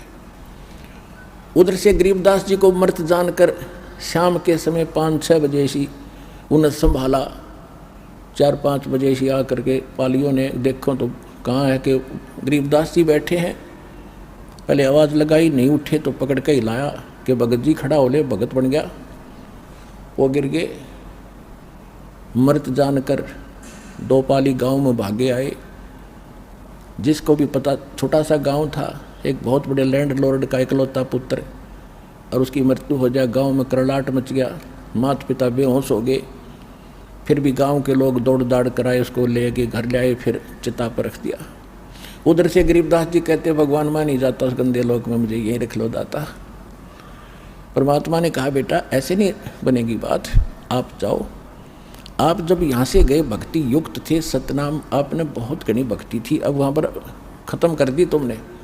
उतनी ही भक्ति युक्त होकर तब यहाँ आ सकोगे और मैं तेरे साथ रहूँगा, तू चिंता मत कर। और आप जाओ, मेरे गवाह बनो, आपके भाई बहनों के लिए एविडेंस देना, विटनेस बनना, तब उनको विश्वास होगा। नहीं तो काल ने बुरा जाल फैला रखा है। क्या हाल हो रहा है देख, झांक कर देखा नीचे, ये लोग ऐसा दिखाई देता जैसे कीड़े मकोड़े घूम रहे हो, कीड़े मकोड़े ऐसे नजर आते। क्योंकि हमारे शरीर में जीव जंतु एक एक नस नस के अंदर हमारे कीड़े हैं अंदर, ऐसा बुरा हाल है। थूक, बेस्टा, टट्टी, पेशाब सब कुछ अंदर बैठा पड़ा है। ऊपर से चिकना चोपड़ा करके बन गया प्लातून, बैठ गया पर एक छोटे से टुकड़े का प्रधानमंत्री बनकर। कल मृत्यु के बाद क्या होगा, गदा जी। तो वो ना दिखता, वो दिखाने की आंखें बना रहा है दास साहब को, ये मोतियाबिंद हटा रहा है जो भगवान के ज्ञान से हटेगा। तो गरीबदास जी से कहा जा बेटा, और मैं तेरे साथ रहूँगा और ऐसा मंत्र दूंगा जो थोड़े ही समरण में, थोड़े ही जाप से घड़ी कमाई होया करेगी, और जल्दी तुम उतने ही चार्ज होकर के फिर ले आऊँगा तुम्हें। अच्छा, अपने आप ले आऊँगा मैं, चिंता मत करना। जब गरीबदास जी को वापस छोड़ा, चिता के ऊपर शरीर रखा था, उसमें से निकले, एकदम प्रवेश होते ही ऐसे शरीर हिला और एकदम उठे। ऊपर जो रस्सी बांध रखी थी चिता शव के ऊपर, वो अपने आप टूट गई, नीचे खड़े हुए एकदम। अब वैसे तो गरीबदास जी सोचते स्वप्न होगा, और वहाँ हाहाकार मच रही, कुल सारे गांव के लोग इकट्ठे, और चिता में तैयारी कर रखी अग्नि लाने की। जब उसको यकीन हुआ सचमुच में कहीं भगवान के साथ गया था, अब वहाँ सब ने खुशी की लहर दौड़ गई, लड़का जीवित हो गया, लड़का जीवित हो गया, क्या बात कही। लेकिन वो या वाणी बोलने लगे, सिंपल बात भूल गए सारी। कोई पूछे कहाँ गए थे, कहाँ है भगवान, तो वाणी के द्वारा उत्तर देते, पर पट्टन पर लोक है ना अदली सतगुरु सारे, भक्ति हेत से उतरे पाया हम दीदारे। अलल पंख अनुराग है सुन मंडल रथीरे, दास गरीब उधारिया मोय सतगुरु मिले कबीर। अजब नगर में ले गए हमको सतगुरु आने, जल के बिंब अगाध गति वहाँ सूते चादर तान। अब यह भाषा गाँव वाले नहीं समझे। उन्हें सोचा जंतर मंत्र के दूध ने पी का यो लड़का पागल हो गया, हे भगवान शुक्र है जीवित तो हो गया। तो गरीबदास जी को पागल कहने लगे, बावड़िया, पागल बावड़ा। और ये सोचा गांव वालों ने भी कोई बात ना है बेटी, क्योंकि उस गांव की बेटी थी उसकी माता, कि यह बेटी पागल जैसा भी बेटा है, पागल है जैसा है, इसको देख के अपना जीवन निर्वाह कर लेगी, ना तो यह मर जाती रो रो के। जब 3 वर्ष बीत गए, 13 साल के गरीबदास जी हो गए, ऐसे सब पागल कहने लगे, बावड़िया कहने लगे भगवान को। एक दादू पंथी गोपाल दास नाम के संत थे जो दादू जी के पंथ से थे, और दादू जी को भी परमात्मा मिले थे, ऐसे जैसे गरीबदास जी को मिले, ऐसे नानक जी को मिले, ऐसे धर्मदास जी को मिले, मुल्कदास जी को मिले, गीसादास जी को मिले थे, न्यू मिले थे जिंदा महात्मा के रूप में। तो वो वाणी का मर्मज था, समझता था संतों की महिमा को, और वहाँ उनका कोई सेवक था, उसमें वो ऐसे 2 वर्ष 3 वर्ष में चक्कर लाया करता था। छुडानी में आके उस भगत के अपने सेवक के वहाँ वो गोपाल दास रुका। तो सेवक ने कहा, महाराज एक बाबा जी ने कोई जादू जंत्र का दूध बछिया का निकाल के हमारे एक चौधरी के बच्चे को पिला दिया और पागल हो गया। उस दिन के बाद वो तो मर गया था, दोबारा भगवान ने दया करी जीवित हो गया। उठ जीवित होने के बाद पागल है, पागलों वाली बातें करता है। और संत की विद्या संत ही काट सकते हैं। आप कृपा करो, कुछ दया कर दो तो बहुत अच्छा हो जाएगा, जीवन सुधर जाएगा बालक का। अब जो जितना जादू तंत्र दान है, तंत्र मंत्र सभी सोचते हैं मैं श्रेष्ठ हूँ। उसने कहा बुलाओ। वो लड़का वहाँ लाया गया, उसके नाना जी भी साथ थे, गांव के और बुजुर्ग भी साथ आ गए। तो गोपाल दास ने पूछा कि बेटा कौन था जिसने तेरा जीवन बर्बाद कर दिया? तब गरीबदास ने कहा कि बाबा जी, गोपाल दास जी, मेरा जीवन बर्बाद नहीं आबाद कर दिया। हम सुल्तानी नानक तारे दादू को उपदेश दिया, जात जुलाहा भेद न पाया वो काशी महे कबीर हुआ। होय होय कि मेरा उद्धार किया। अब्राहिम सुल्तान अदम मुसलमान बादशाह को वही मिले थे, नानक जी को बेई नदी पर वही मिले थे जिंदा महात्मा के रूप में, और दादू जी को भी वही मिले थे, और मेरा भी कल्याण उसी ने किया। हम सुल्तानी नानक तारे दादू को उपदेश दिया, जात जुलाहा भेद न पाया वो काशी महे कबीर हुआ। अनंत कोट ब्रह्मांड का एक रति नहीं भारे, सतगुरु पुरुष कबीर हैं ये कुल के सिरजनहारे। अजब नगर में ले गए हमको सतगुरु आने, जल के बिंब अगाध गति वहाँ सूते चादर ताड़े। अब गोपाल दास के खटक लागी, इधर गजब की वाणी बोल रहा है। खड़ा होकर वो 65 साल का वृद्ध एक 13 साल के बालक के आगे कहने लगा, महाराज ये अमृतवाणी लिखवा दो, कलयुग के जीवों का उद्धार करेगी। अब जो रोग कटवाने जा रहे थे बूढ़े बुजुर्ग, उन्होंने सोचा भाई इस बच्चे में तो कोई बड़ी बला है, बाबा जी का भी असर हो गया। यो भी इसके आगे हाथ जोड़ के इसकी बोली बोलने लग गया। आए थे इससे ठीक कराने के लिए। तब उसने कहा गोपाल दास ने, करे गाँव वाले यो बावड़ा नहीं है, बावड़े तो तुम हो जो इसकी अमृतवाणी को समझ नहीं पा रहे। पर वो कहाँ कलावती। गरीबदास जी चल पड़े, गोपाल दास पीछे पीछे। तो गांव वालों ने सोचे बाबा पागल हो गया। गोपाल दास ऐसे 2-3 दिन आग्रह करता रहा। तब उसने गरीबदास जी ने कहा, देखो गोपाल दास जी, अगर आप पूरी वाणी लिखो तो मैं लिखवाऊँ, ना बोलूँ को नहीं। गोपाल दास ने कहा, जी मैं घर से कति फारिग हूँ, बच्चे त्याग के मैं विराग ले रखा है संन्यास, 2 रोटी आपके घर खाऊंगा, आपकी पूरी वाणी लिखूंगा, मैं ये विश्व आपको प्रतिज्ञा करता हूँ। तो गरीबदास जी के नाना जी का एक बड़ बेरी का बाग था, उसमें जंडी का पेड़ था। जंडी के पेड़ उधर ज़्यादा होते थे, ऐसा ही मारू सा क्षेत्र था। उसके नीचे बैठकर गरीबदास जी बोला करते थे, दादू पंथी वो गोपाल दास लिखा करते थे। लगभग 8-9 महीने बल्कि 1 वर्ष तक वो लेखन कार्य हुआ। उसके बाद फिर भी जगह जगह वाणी बोली, वो भी लिखी गई। गोपाल दास काफ़ी संग किया गोपाल दास उनके साथ कई वर्षों तक। तो वो वाणी जो लिखी गई हस्तलिखित आज प्रिंट हो चुकी है, जिसका हम पाठ करते हैं, जिसका भी भोग लगा भगवान की वाणी को। वो इतना मोटा ग्रंथ है जिसके अंदर 24,000 वाणियाँ हैं। 3 दिन लगातार कंटिन्यू पढ़ते हैं जब पूर्ण होता है। एक विचार, एक तो ये विश्वसनीय बातें आपको हो कि आम आदमी कहता है कि आप ऐसी दृढ़ता से कह रहे हो जैसे भगवान से मिलकर आया हो, यानी भगवान से मिलकर आया है वो आदमी सच्ची का आग्रह।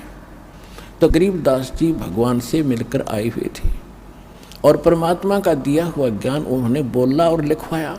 दूसरी बात ये, कोई डूम बाट के गीत नहीं, किसी ने अपने लालच लोभ में खाने कमाने के लिए मांगने के लिए कोई बात बना ली हो। एक बहुत बड़े लैंड लॉर्ड के घर जन्म था उनका, और उन्होंने इतने प्रयत्न किस लिए किया, हमारा भी थोक सूख जाता है पाठ को पढ़ते पढ़ते। और उस महापुरुष ने किस उद्देश्य से इतना प्रयत्न किया, गर्मी सर्दी देखी नहीं, हमारे लिए लिखवाएंगे। एक तो ये समझना चाहिए कि ये जो वाणी है ये सत्य है। और परमात्मा ने खुद कहा था कि संवत 1774 जब आओगा उस समय उस प्यारी आत्मा का जन्म होगा, उसके माध्यम से मेरी अमृतमयी वाणी में पूर्ण प्रकट होगी। और उस वाणी को फिर ना गरीबदास पंथ वाले समझ सकेंगे। इस दास ने खूब बेरा है गरीबदास पंथ में, बहुत दिन रहा हूँ। सन 1988 से लेकर 1994 तक तो उन्हीं के अंदर घूमा। उसके बाद पता चला उनको कख भी पता नहीं, ना उनके मंत्र ठीक, ना उनका ज्ञान ठीक। कबीर साहब को, गरीबदास जी को विष्णु अवतार मानते वो लोग। ओम नमो भगवते वासुदेव ये मंत्र देते हैं और सभी जितनी पूजा है सभी करते हैं। केवल मेरे पूज्य गुरुदेव जी के पास ये ज्ञान और ये मंत्र थे पूरे गरीबदास पंथ में। उन्होंने भी मुझ दास के अतिरिक्त अपने अनुयायियों को भी किसी को ये ज्ञान और ये भक्ति और ये मंत्र नहीं दिया था। ये ऐसा नियम है।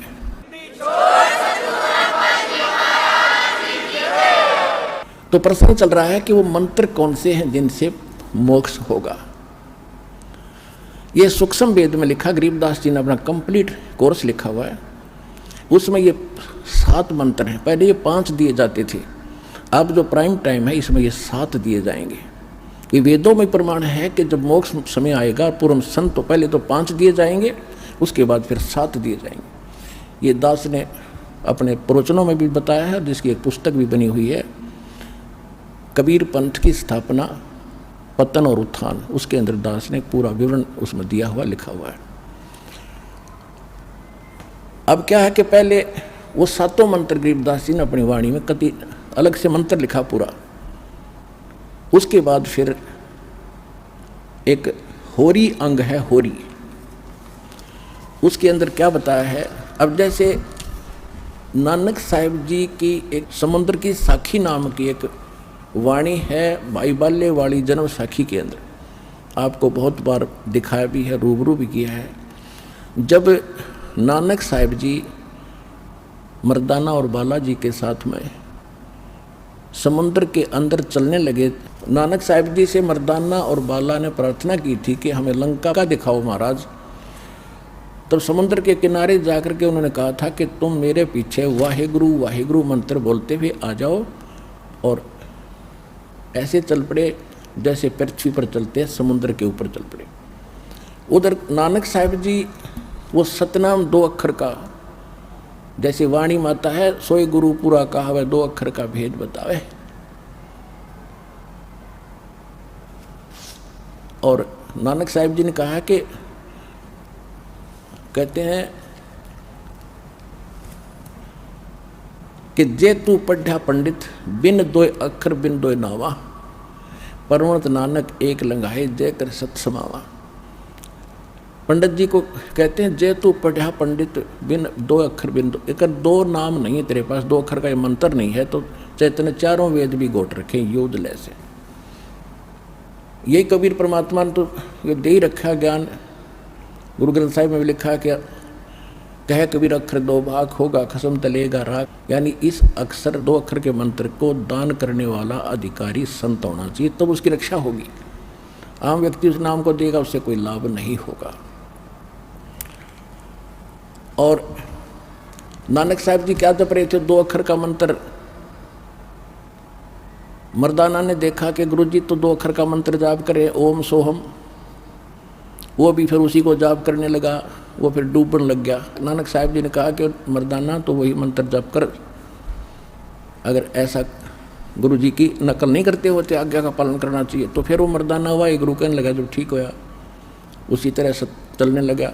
कहने का भाव ये था कि कबीर परमात्मा ने इन सभी महापुरुषों से कहा था कि जब तक वो प्राइम टाइम नहीं आता, कलयुग 5505 नहीं बीत जाता, तब तक इस सार नाम और सत नाम को डिस्क्लोज ना करना। धर्मदास मेरी लाख दुहाई, ये सार नाम की तबार न जाई, सार नाम बाहर जो पढ़ी, ये बिचली पीढ़ी हंस न तरही। सार नाम तब तक छुपाई जब तक 12 पंथ ना मिट जाई। फिर दूसरी बार कहा कि धर्मदास मेरी लाख दुहाई, ये मूल ज्ञान कई बार न जाई। मूल ज्ञान ये है जो दास आपको दे रहा, किसी कबीर पंथी के पास आपको ये ज्ञान नहीं मिलेगा। मूल ज्ञान बाहर जो पढ़ी, बिचली पीढ़ी हंस न तेरही। तो बिचली पीढ़ी अब शुरू हुई। कबीर सागर के अंदर कबीर वाणी चैप्टर के 137 पृष्ठ पर यह भी स्पष्ट किया है कि प्रथम चरण कलयुग निर्वाणा और तब मगर मांडू मैदाना। कलयुग का प्रथम चरण वो होगा जब मैं घर से सह शरीर चला जाऊंगा। उसके बाद अब बिचली पीढ़ी कब होगी? जब 5505 वर्ष कलयुग बीत जाएगा। अब बिचली पीढ़ी तब शुरू होगी। तब तक ये प्रथम चरण था। अब फिर इसके बाद ये हजारों वर्ष ये ज्ञान अब चलेगा और अरबों खरबों प्राणी भगवान के बच्चे पार होंगे जो इस ज्ञान को ठीक से समझ लेंगे।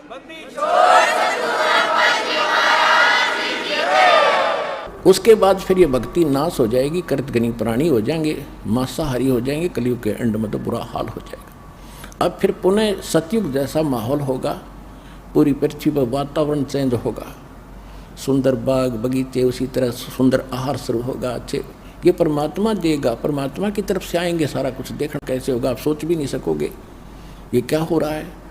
आपस में शांति होगी। तो नानक साहिब जी ने ये भी दिखाना था कि मैं ये नाम जाप करता हूँ जिससे मेरी मुक्ति हुई, 2 अक्षर का मंत्र ये है। और उधर से झटका भी देना था कोई बाद में कहीं में, क्योंकि उन्होंने प्राण संगली के अंदर ये पूरा विवरण लिख दिया था। वो तो किसी कारण से गुरु ग्रंथ साहिब में उन्होंने इसी डर से गुरु ग्रंथ साहिब में नहीं लिखा प्राण संगली वाला विवरण जो सतनाम लिखा था सीधा, कि कहीं जैसे मर्दाना जी ने नानक साहिब जी की आज्ञा की अवहेलना कर दी, वो डूब गया होता, मर गया होता।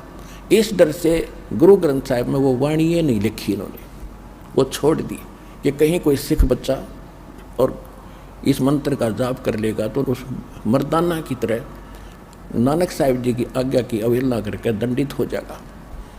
और ये बताना भी जरूरी था, इसको छुपाना भी जरूरी। महापुरुषों की महिमा वह जाने क्यों कर किस तरह छुपा रहे थे काल से। वो भी पक्का हो गया कि नानक साहिब का मोक्ष 2 अक्षर का मंत्र से जाप हुआ जो ओम सोम है। नामदेव जी को परमात्मा मिले थे, उन्होंने भी 2 मंत्र का जाप किया था। नामा छिपा ओम तारी, पीछे सोहम भेद विचारी, सार शब्द पाया जद लोई, आवागमन बोर ना होई। गीसादास जी कहते हैं ओम सोहम जप ले भाई, राम नाम की यह कमाई। अब गीसा पंथ में कितना यो मंत्र नहीं और मंत्र अटपट करें, और इसका पूरा एक शब्द है यो गीसा दास जी का, इसने सारे नट लेते हैं कि यो मंत्र है सारा, सारी एक कविता आरती सी है। ये तो यो मंत्र अलग है। गरीबदास जी कहते हैं राम नाम जप करथर होई, ओम सोहम मंत्र दोई। तो क्या सिद्ध हुआ? ओम मंत्र वेदों में है और परमात्मा कहते सोहम शब्द हम जग में लाए, सार शब्द हमने गुप्त छपाई। सार शब्द की तो छीट भी ना लगन दी दाता ने, वो स्वयं प्रकट करते हैं, इस दास को दिया फिर अब आगे देने के लिए।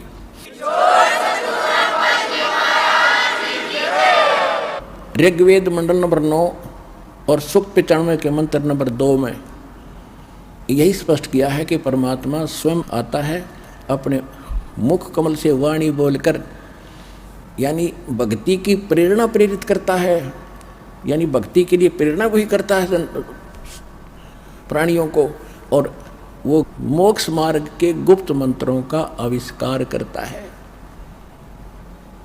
असली मंत्रों का, रियल मंत्रों का आविष्कार करके हमें बताता है। और परमात्मा खुद कहते हैं सोहम शब्द हम जग में लाए, सार शब्द हमने गुप्त छुपाई। ये सोम शब्द किसी ग्रंथ में नहीं मिलेगा जो वेद और गीता, बाकी कहते हैं कबीर साहब से सुनकर किसी ने किताब में समावेश कर भी लिया हो, ये हमें मूल ग्रंथ। और सार शब्द गुप्त है, अभी तक इस दास के अतिरिक्त किसी को देना ही नहीं था, परमात्मा किसी महापुरुष ने किसी को दिया। अब गरीबदास जी क्या बताते हैं, उस वाणी की थोड़ी सी झलक सुनाता हूं आपको। कहते हैं मन मगन भये का सुन रासा, मन मगन भये का सुन रासा, ये इंद्री प्रकृति परेरे, डाल चलो तिरगुण पासा, सफम सफा हो मिलो नूर में, काम क्रोध का करे नासा, यो तन खाक मिलेगा भाई क्या पैरे मुल मुल खासा, पिंड ब्रह्मांड कुछ स्थिर नहीं रे, गगन मंडल में करवासा। चिंता चेरी दूर परेरी, काट चलो जम का फांसा, मान बढ़ाई जमपुर जाई, होए रहो दासन दासा। गरीब दास पद अरस अनाहद, ओम सोहम जप श्वासा। इन्होंने क्लियर कर रखा कि उस मंत्र का, सतनाम का जो जाप, उसको श्वास के द्वारा सेवन करो। ओम सोहम मंत्र सारम, सुरत नृत से करो उच्चारम। ओम सोहम मंत्र जपिए, योग युगतिया धूणी तपिए। कहते ये है तेरी तपस्या, इस मंत्र का जाप कर, मन भागा इसने डांटे, या नकली धूणी जो धोने लगाकर आग में शरीर फूकते हो, इस देह से क्यों दुश्मनी कर रखी आपने। फिर क्या बताया है, प्रथम आदि गणेश मनाऊं, चरण कमल का ध्यान लगाऊं। आदि गणेश ये गणेश नहीं, ये शंकर वाला बेटा नहीं। आदि गणेश, गण माने देवता, ईश माने उनका मालिक, यानी सबका मालिक। तो एक का है गणेश, आदि गणेश, सबसे पहले वाला मालिक। किलियम ओम सोहम सारम, या गायत्री मूल उचारम। हरियम शरियम सुरत समोदम, 5 नाम पूर्ण प्रमोदम। अब यहाँ पर संकेत दिया है कि ये 5 मंत्र ये हैं जो इन कमलों को खोलने के, और इसमें 2 मंत्र और अलग से लिखे स्पेशल जो आपको दिए जाते हैं, वो परमात्मा की भक्ति प्रारंभ से स्टार्ट हो जाती है। अब एक छोटा सा शब्द सुनाऊंगा गरीबदास जी की वाणी का, क्योंकि ये अमर वाणी है, गॉड गिवन वाणी है। इसका तो सीधा असर आपके शरीर पर होता है। जैसे एक गारडू होता है, सर्प का विष उतारने वाला जादू मंत्र बोलता है, जिसको सर्प डस जाता है वो अचेत होता है, वो सुन नहीं सकता उस वाणी को, उस मंत्र के, नव मंत्र के रहस्य को जानता, ना उसका अनुवाद जानता, ना वह सुन भी नहीं रहा है। तो वो मंत्र बोल बोल कर, बार बार बोल बोल कर उसके विष को उतार देता, वो सचेत हो जाता है। इसी प्रकार हमारे अंतःकरण के अंदर इस काल के विकारों का ऐसा जहर चढ़ गया, विष चढ़ा हुआ, हम आत्मा अचेत है, बस यहीं तक सीमित है इसी जोड़ जुगाड़ में।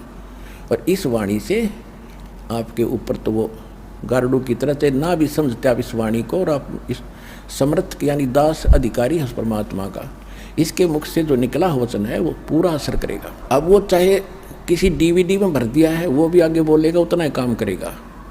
वचन में बहुत बड़ी पावर होती है। अब क्या कहते हैं, मन राजा खेलन चला रंग होरी हो। गरीबदास जी को जैसे हमारे हरियाणा के अंदर वैसे हिंदू लोग तकरीबन होली खेलते, होली, उनके होली खेलने का तरीका दूसरे टाइप का है। जैसे कोई रंग छिड़क रहा है, कोई कोरडे मार रहा है, कोई गौरा मार रहा है, बुरा हाल। कहते परमात्मा गरीबदास जी के पास गए तो कहने लगे आजा महाराज होली खेलेंगे। तो गरीबदास जी ने कहा भाई हम यह होली नहीं खेला करते, अभी इसमें हमारी रुचि नहीं है, हम भगवान से होली खेलते हैं, राम नाम की होली खेलते हैं।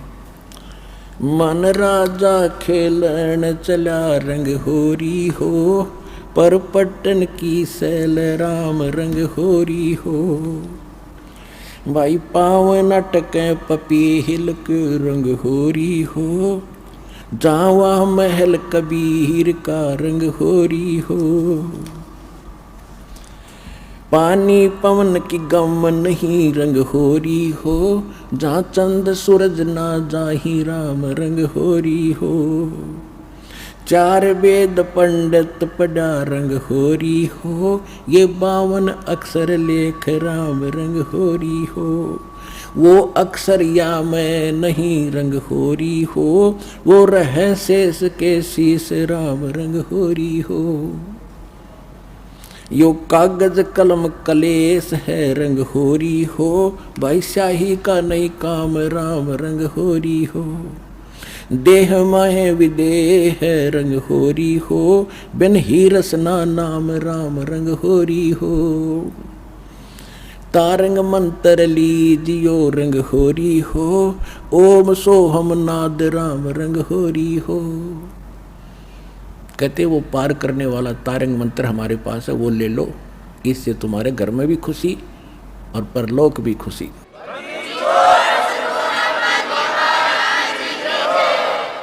तारंग मंत्र लीजियो रंग होरी हो, ये ओम सोहम नाद राम रंग होरी हो। फिर इनसे आगे और मंत्र है, सुकृत नाम उचार है रंग होरी हो, लीला अगम अगाध राम रंग होरी हो। गरीबदास जी ने कहा कि सोहम ऊपर और है सत सुकृत एक नाम, उसको सार नाम की तरफ संकेत है। ओ हम सोहम मध्य है रंग होरी हो, वह सुख मंत्र पावे राम रंग होरी हो। केवल ओम सोम से बात नहीं बनेगी, वो सार नाम और है। निर्गुण पद निर्वाण है रंग होरी हो, सुरत नृत धुन लावे राम रंग होरी हो। ओ हम सो हम मध्य है रंग होरी हो, वो सुख मंत्र छाक राम रंग होरी हो। या मंत्र से पार हो रंग होरी हो। अब कहते ये है वो कंप्लीट मंत्र जो तुम्हें पार करेगा। या मंत्र से पार होवे रंग होरी हो, और मंत्र कोटों लाख राम रंग होरी हो। और करोड़ों लाख मंत्र बनाए बैठे लोग, उनसे पार नहीं होगे। ओम आनंदी लहर है रंग होरी हो, सोहम मुक्ता चंद राम रंग होरी हो। ओम सोहम सार है रंग होरी हो, और कोट कला रविचंद राम रंग होरी हो। फिर कितना महत्व बताया है। एक श्वास उस श्वास के मंत्र से, 2 अक्षर के मंत्र का, सतनाम का। ओम सोहम पालड़ रंग होरी हो, 14 लोक चढ़ावे राम रंग होरी हो। 3 लोक पासंग धर रंग होरी हो, तो ना तुले तुलाया राम रंग होरी हो। होय होय। अब क्या बताया गरीबदास साहिब जी ने, जो परमात्मा ने इनको ज्ञान दिया था कि बेटा ऐसा मंत्र दूंगा तुम्हें कि थोड़ी भक्ति से आप जल्दी में भक्ति युक्त हो जाओगे, घना धन भक्ति का इकट्ठा हो जाएगा। अब कहते हैं एक मंत्र पूरे अधिकारी संत से लेकर श्वास ओ श्वास का जो सतनाम का मंत्र है, एक जाप की कितनी कीमत है। अब पासिंग, पहले पासिंग समझाऊं। पासिंग क्या होता था, क्योंकि वर्तमान के बच्चे ज़्यादा शिक्षा में लग गए हैं, इनको ज्ञान नहीं। ये पुराने समय की बोली वाणी है, 250-300 वर्ष पहले की। तो पासिंग होता था, जैसे पहले तराजू होते थे देसी, 2 पलड़े होते थे, एक बीच में डंडी से, उसके सेंटर में एक डंड पकड़ने के लिए धागे से बांध लिया करते थे। हमारे दास का जन्म किसान जाट परिवार में हुआ, तो ये बनिए लोग हमारे घर से कणक लेने आते थे। कोई बाजरा ज्वार जैसे घर के बेचते थे फालतू कणक को। तो जब वो व्यापारी आता था, उसको सबसे पहले कहते थे कि लाला जी अपनी ताखड़ी तो चेक करा, तराजू तेरी चेक करा, कोई इसमें एरर तो नहीं है, पासिंग तो नहीं है, पासिंग।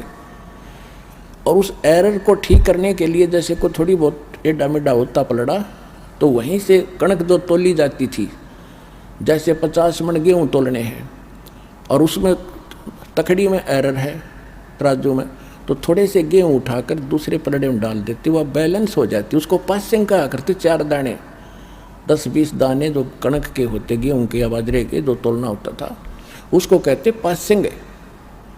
और सौदा बाकी है तो सैकड़ों 50 मन गेहूँ फटाफट तोलने, वो है सौदा। तो और ये है पासिंग।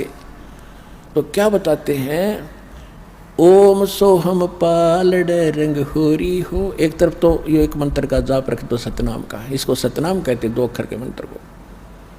और दूसरी तरफ कहते 14 लोक चढ़ावे राम रंग होरी हो, और 3 लोक पासंग धरे रंग होरी हो। ये 3 लोक, पृथ्वी, स्वर्ग और पाताल, जहाँ पर हम रह रहे। जैसे छोटे से टुकड़े का कोई मुख्यमंत्री बन गया, वो तुमने सोचा पता नहीं क्यों बन गया तू, बिना ज्ञान के। और कोई एक छोटे से टुकड़े का प्रधानमंत्री बन गया देश का, बस फूला नहीं समाता। परमात्मा कहते हैं असली धन और असली सुख जो तुमने जहाँ जाना है, उसकी तुलना में, उस सुख की तुलना में, और जो मुक्ति मार्ग में बता रहा हूँ इसकी कितनी कीमत है। कहते 3 लोक, ये तीनों लोक तो सौदे में नहीं हमारे में। जैसे विष्णु का लोक, शिव जी का लोक, ब्रह्मा जी का लोक, दुर्गा जी का लोक, और ऊपर के महास्वर्ग एक जैसे ब्रह्मलोक के अंदर अन्य लोक, ये कुल मिलाकर 14 लोक हैं। कहते इनको एक पालड़े में रख दे और 3 लोक की तो गिनती है नहीं, ये तो पासिंग में समझ लो। और एक तरफ रख दो इस सतनाम के श्वास, श्वास से मंत्र है इसका। जैसे एक परमात्मा भी कहते हैं कबीर साहब अपनी वाणी में, श्वास उश्वास में नाम जपो, व्यर्था श्वास मत खो, ना जाने इस श्वास को भाई आवण हो के न हो। कहता हूँ कई जात हूँ, कहूँ बजा के ढोले, श्वास जो खाली जात है यो 3 लोक का मोल। इब सिंपल भाषा में बता दिया भगवान ने। हमने तो ये पृथ्वी का थोड़ा सा टुकड़ा मिल जाए 2-4 किले ने सोचा कि रखे बन गए, तो इसलिए परमात्मा ने कहीं सिंपल वे से कभी विशेष ढंग से इनका वर्णन किया है। गरीबदास जी ने निर्णायक कहा है कि ओम सोहम पालड़ रंगोरी हो, और 14 लोग चढ़ावे राम रंगोरी हो, 3 लोक पासेंग धरे रंगोरी हो, तो ना तुले तुलाया राम रंगोरी हो। और वो मंत्र आपको मिला। अब इस धन को संभाल के रखना, आप भी पार, आपका परिवार भी पार, 101 पीढ़ी पार हो जाएगी आपकी, ये विश्वास रखना।